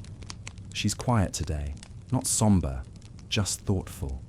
You think she's still carrying the sound of yesterday's sled rides somewhere in her bones. You pour warm water slowly into the flour. Isla begins to knead. The dough is stubborn at first, sticky and reluctant, but her hands are steady, patient, practiced. She presses, folds, turns, the rhythm of it like breath. You take over after a while, your palms finding the same motion. Could you imagine it, working warmth into something so simple, so sacred? When the dough is ready, you set it by the fire under a cloth. It won't rise, it doesn't need to. While it rests, Isla prepares the stones, flat slabs nestled into the coals, heated slowly, evenly, until they sing softly when a drop of water meets their surface. You portion the dough and roll it thin. Each disc bears the trace of a different hand, some lopsided, some perfect circles, some shaped like moons. Wren presses her thumb into one, leaving a print. "I want mine to smile," she says. You draw a simple line beneath it with a knife, a smile. One by one you place them on the stones. The scent begins to fill the room, not rich, not sweet, but deep, ancient. A smell carried in smoke and warmth and time. Tom stirs on his mat. "You're burning the first one," he mumbles, voice hoarse with sleep. You check, and yes, the edge has blackened just a little, but no one minds. Isla pulls it off the stone, breaks it in half, and hands a piece to him. "It'll keep you from complaining." He grins, chews slowly, sighs. You break the next one open. Steam escapes. The inside is perfect. You offer Wren the smile-faced bread. She holds it reverently, biting first into the edge, saving the face for last. Soon the hut smells like flame and flour and comfort.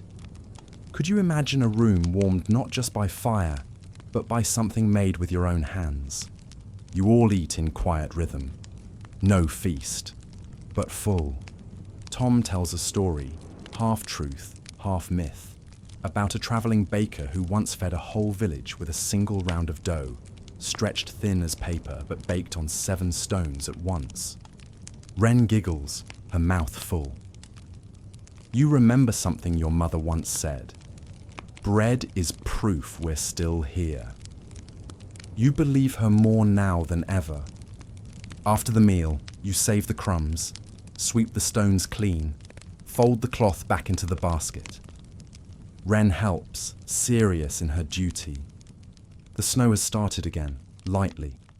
You watch it fall through the window, small flakes dancing like flour from the sky. Later that evening, as the fire burns low, you reach for one last piece, the smallest one, tucked aside. You eat it slowly, each bite like a footstep through a remembered path.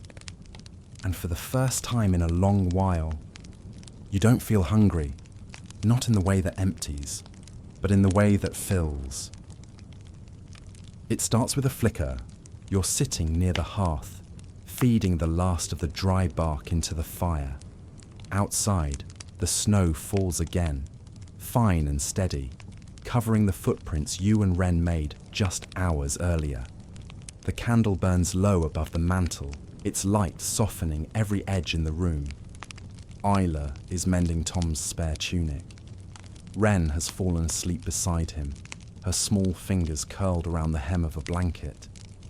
You think the day has ended. The bread is eaten. The stories are told. And then, a glimmer just past the window. You blink. At first, you think it's a trick of the firelight, a reflection dancing off the frost. But then it moves again. Slow. Halting. Pale. Isla notices it next. She sets the tunic aside, stands, and walks toward the shutters. Her breath clouds the glass as she leans closer. There, she whispers, across the field. You rise and follow, and now you see it too. A lantern, swinging faintly. Just one, far off, near the edge of the tree line beyond the pasture. That borderland between the village and the deeper woods. The place where the snow lies undisturbed, where no one walks without reason. It bobs slightly, like a boat on a dark sea. Is it real, you ask? Isla doesn't answer right away. Then, she walks again. The widow. You've heard the name in passing. A figure in stories, half remembered, half believed. Once, long ago, she lived in the village, before the sickness, before the snow turned heavy. They say she lost her husband to the winter, and walked into the forest with a lantern, and never came back, until nights like this. You step outside into the snow. The cold wraps around you instantly, not with teeth, but with fingers, slow and certain. The snow crunches beneath your boots. The sky above is thick with low clouds, swallowing the moon. The lantern is still there, moving, closer now. Isla joins you at the door. Her voice is quiet. She never comes all the way in. You watch, you wait. The lantern flickers, then stops.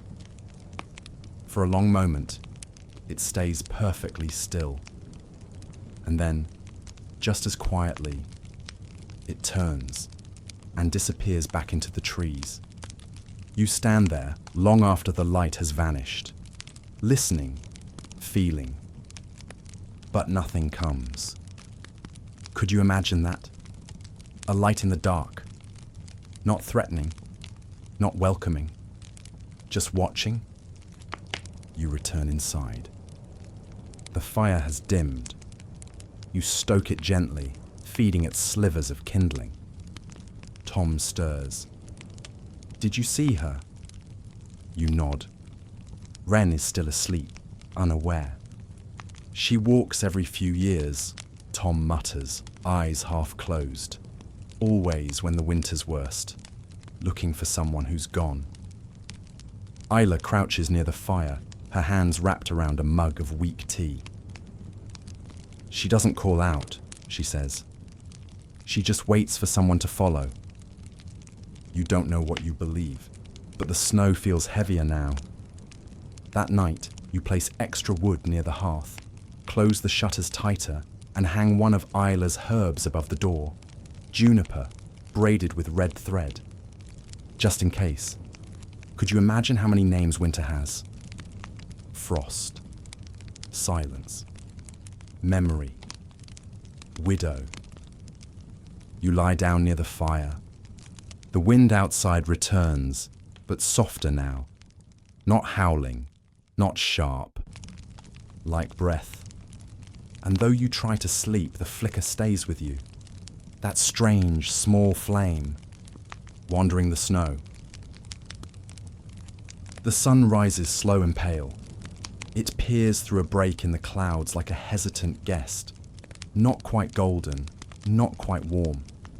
Just enough to paint a faint glow across the snow and cast long shadows from chimney smoke curling into the cold. You step out early. The fire still crackles inside, and Isla sleeps, curled near Wren. The two of them wrapped in layers like woven branches. Tom shifts under his blanket but doesn't wake. You carry your bucket, heading for the river. The well froze again last night. You heard it crack, a sharp, distant sound like a dish breaking beneath the earth. So now you walk carefully, boots crunching in the snow, down past the chapel and the frozen pasture, toward the bend where the river hides beneath a sheet of solid white. The air is crisp, still. Every sound feels sharpened. As you reach the bank, your breath catches. Something's changed. The river isn't smooth anymore. The ice, which once lay flat and glassy across the surface, has shifted. There are cracks now, long and spidering, stretched like veins across the width. Pale lines split through the frost, and beneath them, shadows. You step closer, kneel, brush snow from a narrow patch of glass-clear ice, and see them. Shapes beneath the surface. Not fish, not rocks, not driftwood. Just shadows. Still, unmoving, long. Your eyes scan the ice. The sunlight cuts at a low angle, illuminating patches you hadn't noticed before. The shapes are scattered across the bottom, subtle, but there. They look like figures. Or perhaps that's just your mind, wanting to make sense of what the ice will not explain. You place your hand flat against the frozen sheet. It's cold, but not dead. You wait, listening, and for just a breath, it feels as if the river is listening too. Could you imagine that? A body of water sealed in silence, keeping secrets older than memory. You break a hole gently, drawing your water. The bucket fills slowly, the ripples distorting the shadows below. When the water is high enough, you pull it free, careful not to spill a drop, and step back. The shadows remain. On the walk home, your mind lingers on them. By the time you return, the air has warmed slightly, just enough for your boots to leave slush in the doorway. Isla stirs from sleep. You were gone a while. The river's changed, you say. She stands, rubbing her arms. The current? Number the ice. It's cracking, and there's... You hesitate. Something beneath it. Her brow furrows. Like what? I don't know. You set the water down near the hearth. Tom hears you. It happens sometimes, he says, voice rough. In deep winters, the river shows things. You glance at him. People say the ice remembers. You don't ask what that means. Not yet. Instead, you place more wood on the fire. watch the flames catch. Later that morning, Wren draws pictures in the ash, circles, waves, something that might be a fish, or might be a woman with long arms. "Do you think the river has dreams?" she asks. Isla smiles. "Maybe." Tom mutters, "It has teeth." Could you imagine a world where everything, even rivers, remembers loss? That night, after the fire is low and the candle has burned halfway down, you step outside again. The stars are faint tonight, the wind is still, and in the far distance, beyond the bend, beneath the trees, you hear it. A soft creak, a crack, like something stirring in its sleep, beneath the ice. The sound comes at mid-morning. You're inside, stripping bark for kindling, the rhythm quiet and steady. Wren is humming softly near the hearth, building a little village from pebbles and bits of string. Isla is sorting dried roots into bundles, some for tea, some for trade. And then, bong! It rolls over the snow like thunder muffled in wool, slow, solemn. You freeze. Bong. Not the sharp ring of danger, not the call for prayer. This bell sounds like a footstep, echoing from somewhere deep, down a well or across frozen water. Bong. Isla's hands go still. You rise slowly, place the bark aside, and reach for your cloak. Outside, the air is grey and brittle. Snow flurries again, slow but thick, the kind that falls straight down, as if the sky is tired of holding anything. You walk up the lane with Isla beside you, boots crunching in rhythm. No one speaks. Others emerge from their huts, faces pale, eyes low. They walk without direction, drawn, as always, toward the sound, toward the chapel and the bell. You arrive just as the last note fades. Father Elric stands beneath the bell frame, breath misting the air. His eyes are heavy. His hands tremble slightly as he holds a small, wrapped bundle. "We found someone," he says. Murmurs ripple through the crowd. "Near the trees," he continues, "by the northern path, a body, not one of ours." A silence deeper than snow settles. A stranger. Elric unwraps the bundle slowly, revealing a scarf.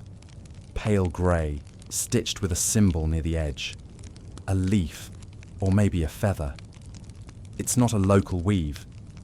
No one recognizes it. Could have wandered in from another village, someone whispers. Or farther still, says another. Across the hills, lost in the storm. You step forward. Where? Elric looks at you. Past the widow's path. You feel Isla stiffen beside you. The crowd begins to break apart, voices hushed, heads lowered. But you stay. Could you imagine being found in snow you never meant to die in? You walk with Elric after the others disperse. The snow deepens as you near the forest edge. You follow the old path past the alder grove, where the trees bend low and the wind doesn't quite move. And there, at the edge of the trees, a hollow in the snow. The body is already covered again, mostly, as if the forest is trying to return it. You kneel, brush aside the surface with gloved hands.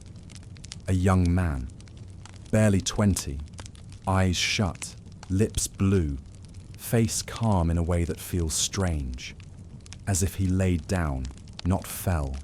No visible wounds, no bag, no tools, just the scarf, and something else.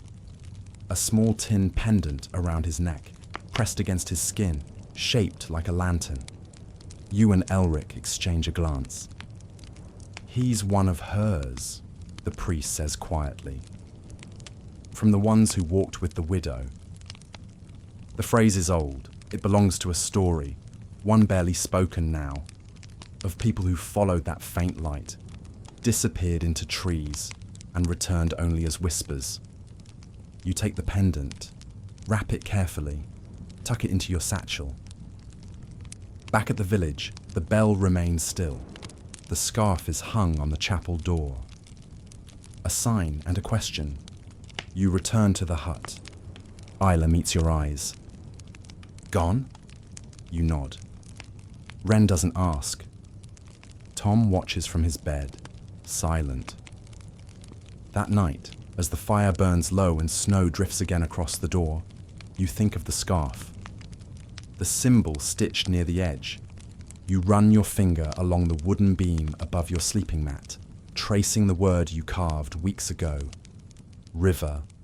Now you carve a second one. Lantern. Could you imagine how stories leave signs behind, faint, flickering, waiting to be followed? Outside the snow deepens. Inside the fire holds. And somewhere, far in the woods, a bell waits to be rung again. The birch grove waits quietly. Just beyond the chapel path, beyond the hill where the snow drifts deepest, stands a narrow crescent of trees, all silver trunks and whispering branches, stripped bare by the season. They're tall here, spindly, clustered like old women leaning close to share secrets. You walk toward them slowly, a basket in hand. Isla walks beside you, her cloak pulled tight, her breath visible in soft clouds. The wind is still this morning, but the cold sinks deeper than usual, not harsh, just ancient, like a hand pressing gently on your chest.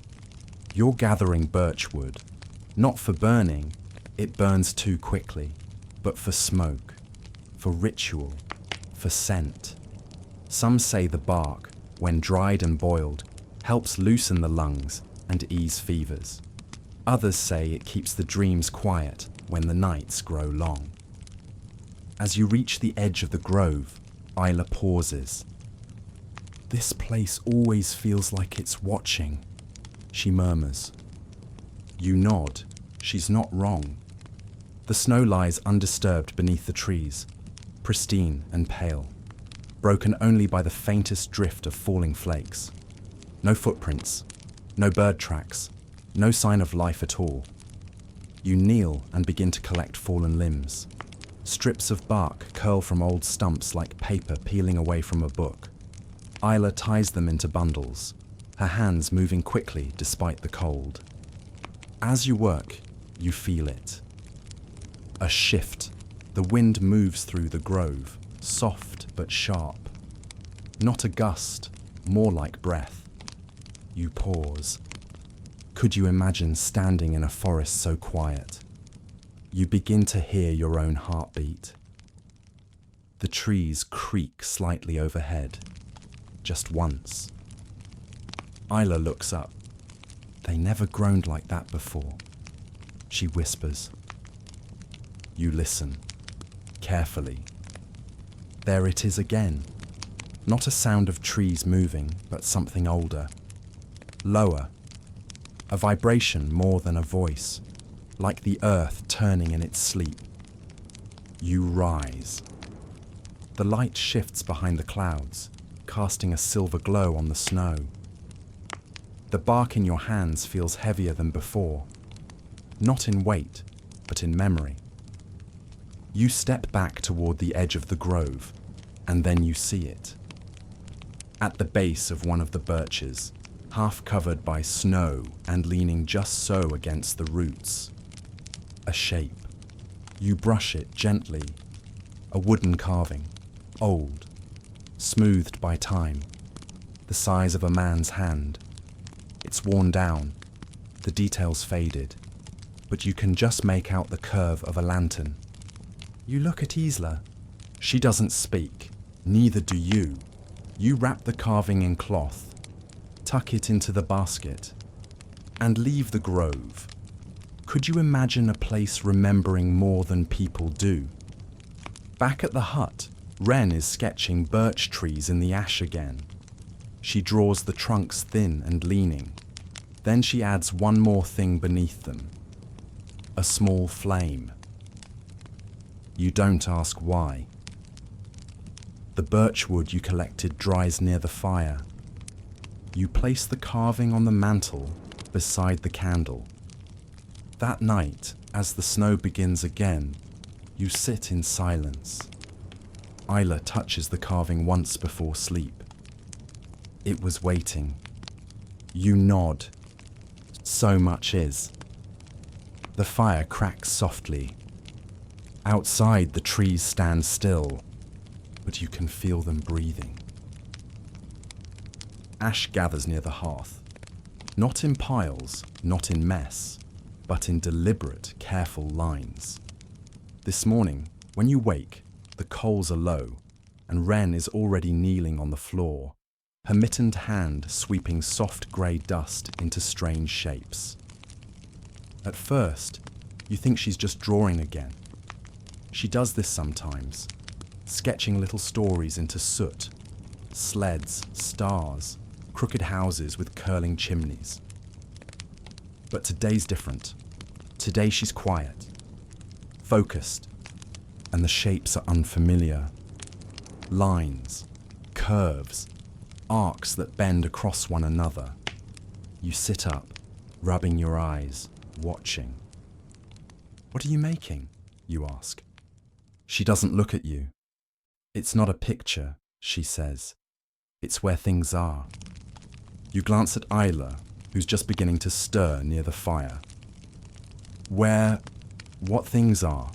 She asks gently. Wren leans forward, tracing a small circle in the center of the ashes. Around it, she draws 3 tall lines, like trees, then a river. Then, far off, a cluster of shapes that look like tiny flames. There, she whispers, tapping the flames, where the lanterns are. The room goes still. Isla crosses the space slowly, crouches beside Wren. Have you seen this? Wren shrugs. No. You don't speak, because part of you knows too. It isn't a map in the way scholars draw maps. No ink, no parchment. But it feels like one. The way the curves mimic the bend of the path near the chapel. The way the river winds across the bottom corner, just like it does outside. You trace one line with your finger, a thick slash near the edge of the fire pit, where Wren's soot lines stop cold. What's here? She looks up at you. That's where they stop. You pause. Who? She thinks, then whispers, the ones who walk. Isla takes her hand. Sweetheart, is this something you dreamed? Wren shakes her head. They dream me. Could you imagine a child drawing maps of places they've never seen, but somehow know? You clear the hearth gently, preserving what you can on a slate tile, lifting the pattern with care, copying each curve. Isla fetches charcoal. You trace the symbols again, darker this time, just in case. The fire is relit, burning over the old embers. The room slowly warms again, but something has shifted. The carving from the birch grove, the lantern figure, now sits beside the candle. You place the slate map near it, leaning gently against the stone wall. Tom watches, silent. He hasn't spoken much since the second bell. He glances at the map. Where did she learn that curve? He murmurs. You look at him. He nods at one of the shapes, a spiral, small and nearly hidden in a corner. My mother wore it on a pendant, said it marked the trail to the quiet fire, said only certain people saw it. You trace it again. It's small, but intentional. That afternoon, you and Isla walk toward the bend in the river, following a path that matches Wren's drawing. Snow crunches beneath your boots. You pause where the map said they stop. The trees change here. The air shifts. You feel it in your chest. Not fear, not quite, but a pause in the world, as if everything is listening. Could you imagine the land itself knowing where not to go? You turn back. The slate stays by the hearth that night. Wren sleeps soundly, curled beneath the blanket, her hair tangled and soft. The fire burns low, and the lines remain, waiting. You feel it in the soles of your boots first. Not warmth exactly, not yet, but something different, something softer. The snow beneath your steps no longer crunches like glass. It gives gently, as if reluctant to hold your weight. It's late afternoon. You're walking toward the edge of the fields, past the spot where Tom once cut firewood, where snowdrifts used to pile waist deep. Now the mounds are lower. The tips of fence posts begin to show again. Dark wood against white. The cold still bites the air, but beneath it, something has shifted. The ground is changing. You kneel by a snowbank and press your hand against it. The top is still hard, crusted from last night's freeze. But underneath, slush. Water pooling just beneath the skin of winter. You scoop a handful and let it melt through your fingers. Back at the hut, Isla is drying her boots by the fire. Wren is asleep, curled beneath Tom's arm, her small hand still clutched around a bit of string. The hearth crackles, sending curls of smoke upward to the darkened rafters. You enter quietly, brush the snow from your shoulders, and speak just above a whisper. It's changing. Isla looks up. She knows what you mean. Not just the snow, the season, the ground. You nod.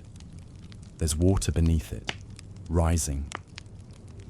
She crosses the room and peers out the shutter. We're near the first turning then. Could you imagine it? That quiet moment when winter begins to loosen its grip. Not with thunder or bloom, but with silence and slush. You stoke the fire. The scent of damp wool fills the air. That evening, Isla brews a tea from the last of the spruce tips and the smallest pinch of dried pear, saved for this moment. The sweetness is faint, but real. It coats your throat like memory. You sip slowly. Later, Wren wakes and asks for the sled. The snow's going, she says. I can feel it. I want one more ride.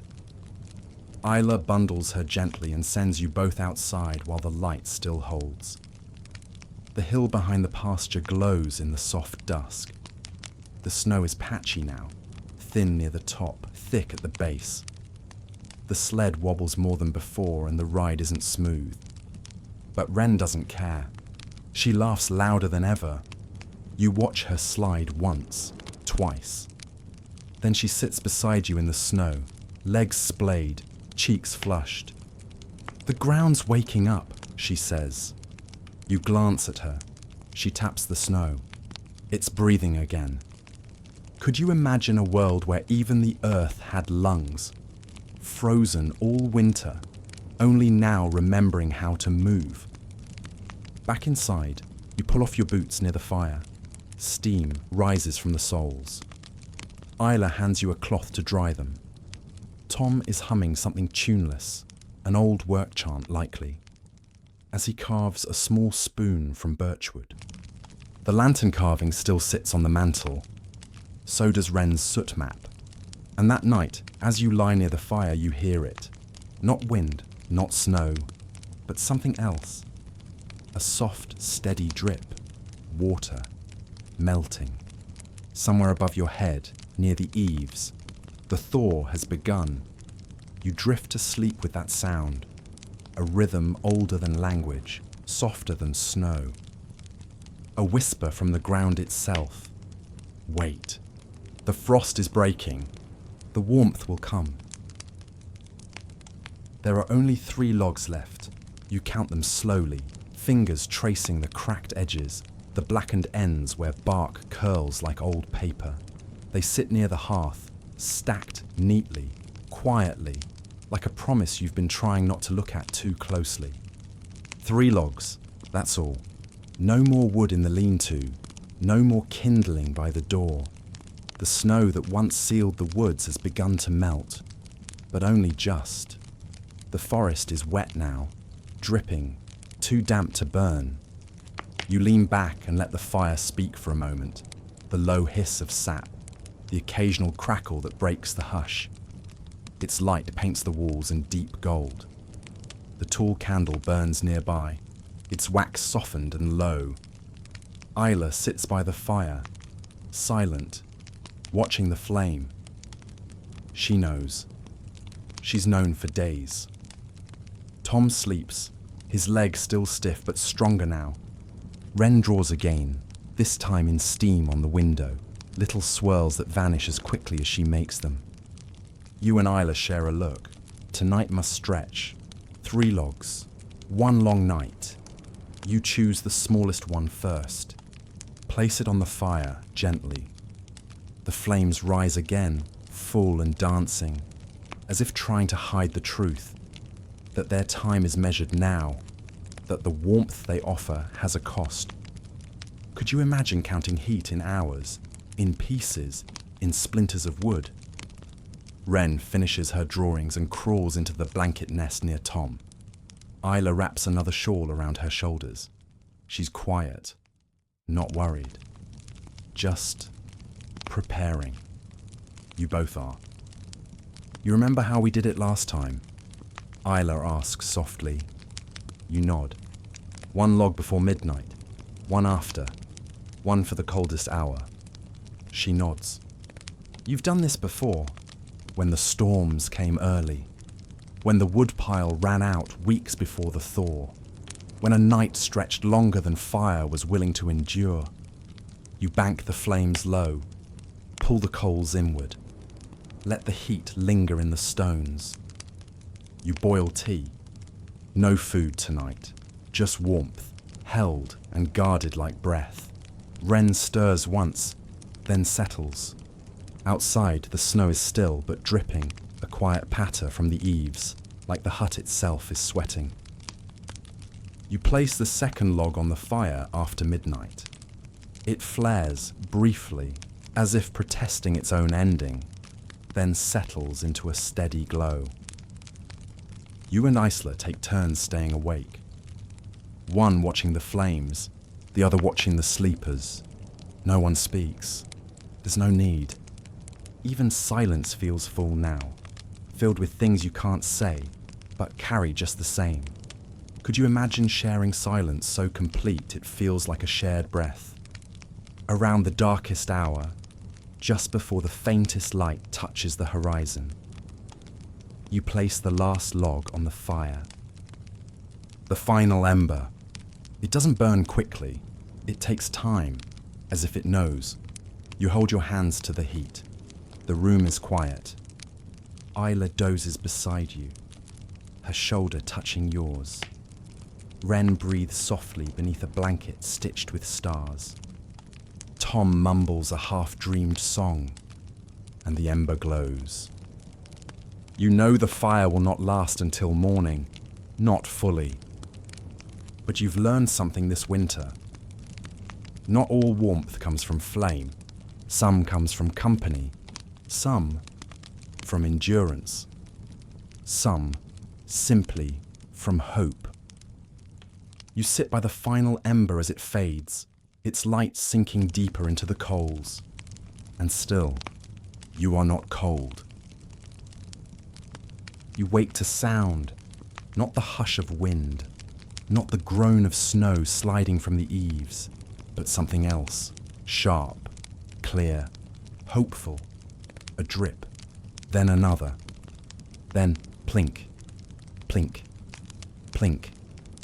The steady rhythm of meltwater tapping against the wooden threshold like tiny footsteps returning home. You blink. The hearth is cold now. The final ember has gone to ash, but the air inside is different. Still cold, yes, but not cruel, not biting. Just cold the way water is cold. Not a threat, just a reminder. You rise carefully. Your bones are stiff, your muscles ache, but your breath no longer clouds the air like it did before. You cross the hut, lift the latch, and step into a new world. The snow is receding, not by inches, but by attitude. It's softer now, sagging at the edges, punctured by thin trickles of mud and stone. The path to the well has reappeared, not clear, but visible. Fence posts long buried are now half exposed. Footprints last seen days ago have melted into shallow craters, surrounded by slush and sun. And the light. The light is golden, not just pale, not just cold blue or grey, but golden, warm at the edges, stretching longer over the fields. You can feel it on your skin. Isla steps out behind you. She doesn't speak at first, just stares. Then, it's starting.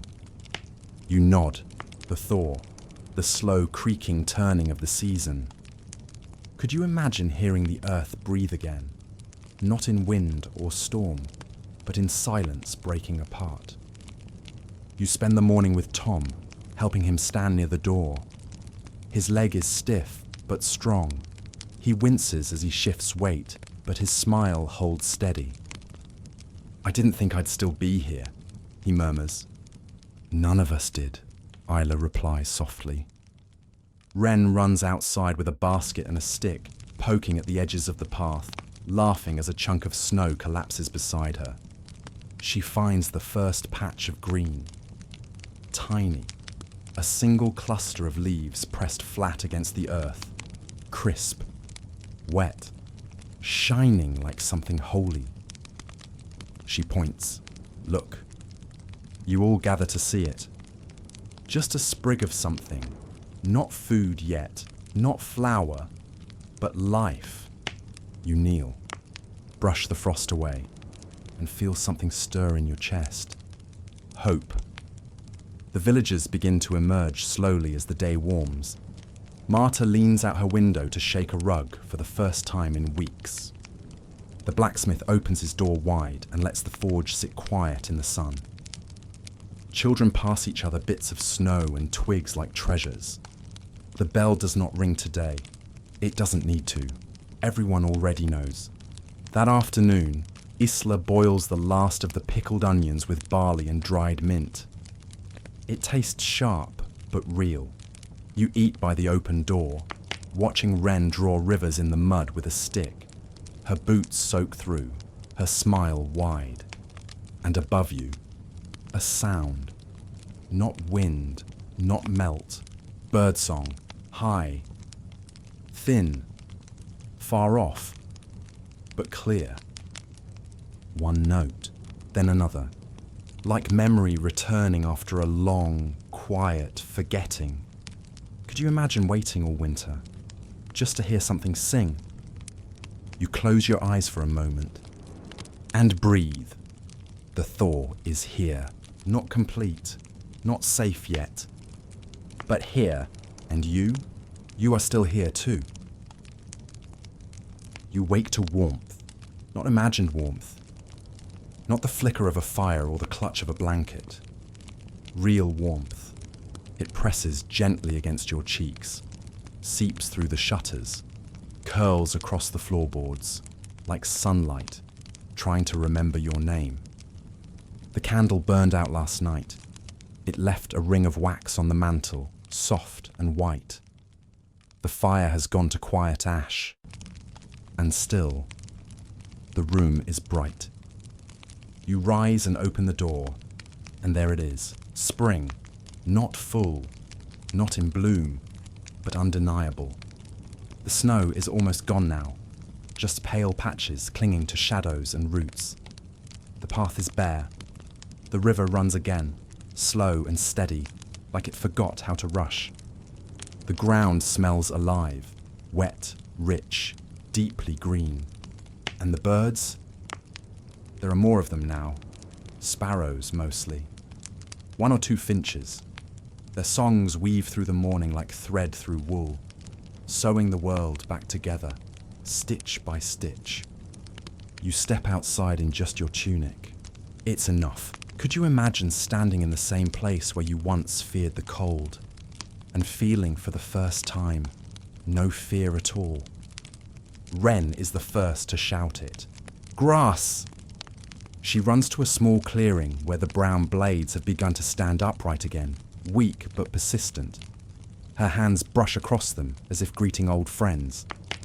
Tom leans on a stick by the doorway, his foot wrapped in thick cloth. I told you winter couldn't last forever, he says. Isla stands beside you, her arms crossed, but her eyes soft. You walk through the village slowly that day. Doors are open, hearths are unlit. Clothes hang on lines again, faded shirts, worn shawls, mended socks that flap lightly in the breeze. Someone is singing, an old tune, wordless, gentle. The chapel bell does not toll. Instead, Father Elric places a small pot of soil on the stone steps and plants the first seeds of the season. You pause to help. 2 fingers press into the soil, a scattering of hope. Could you imagine how fragile planting feels after a winter like this?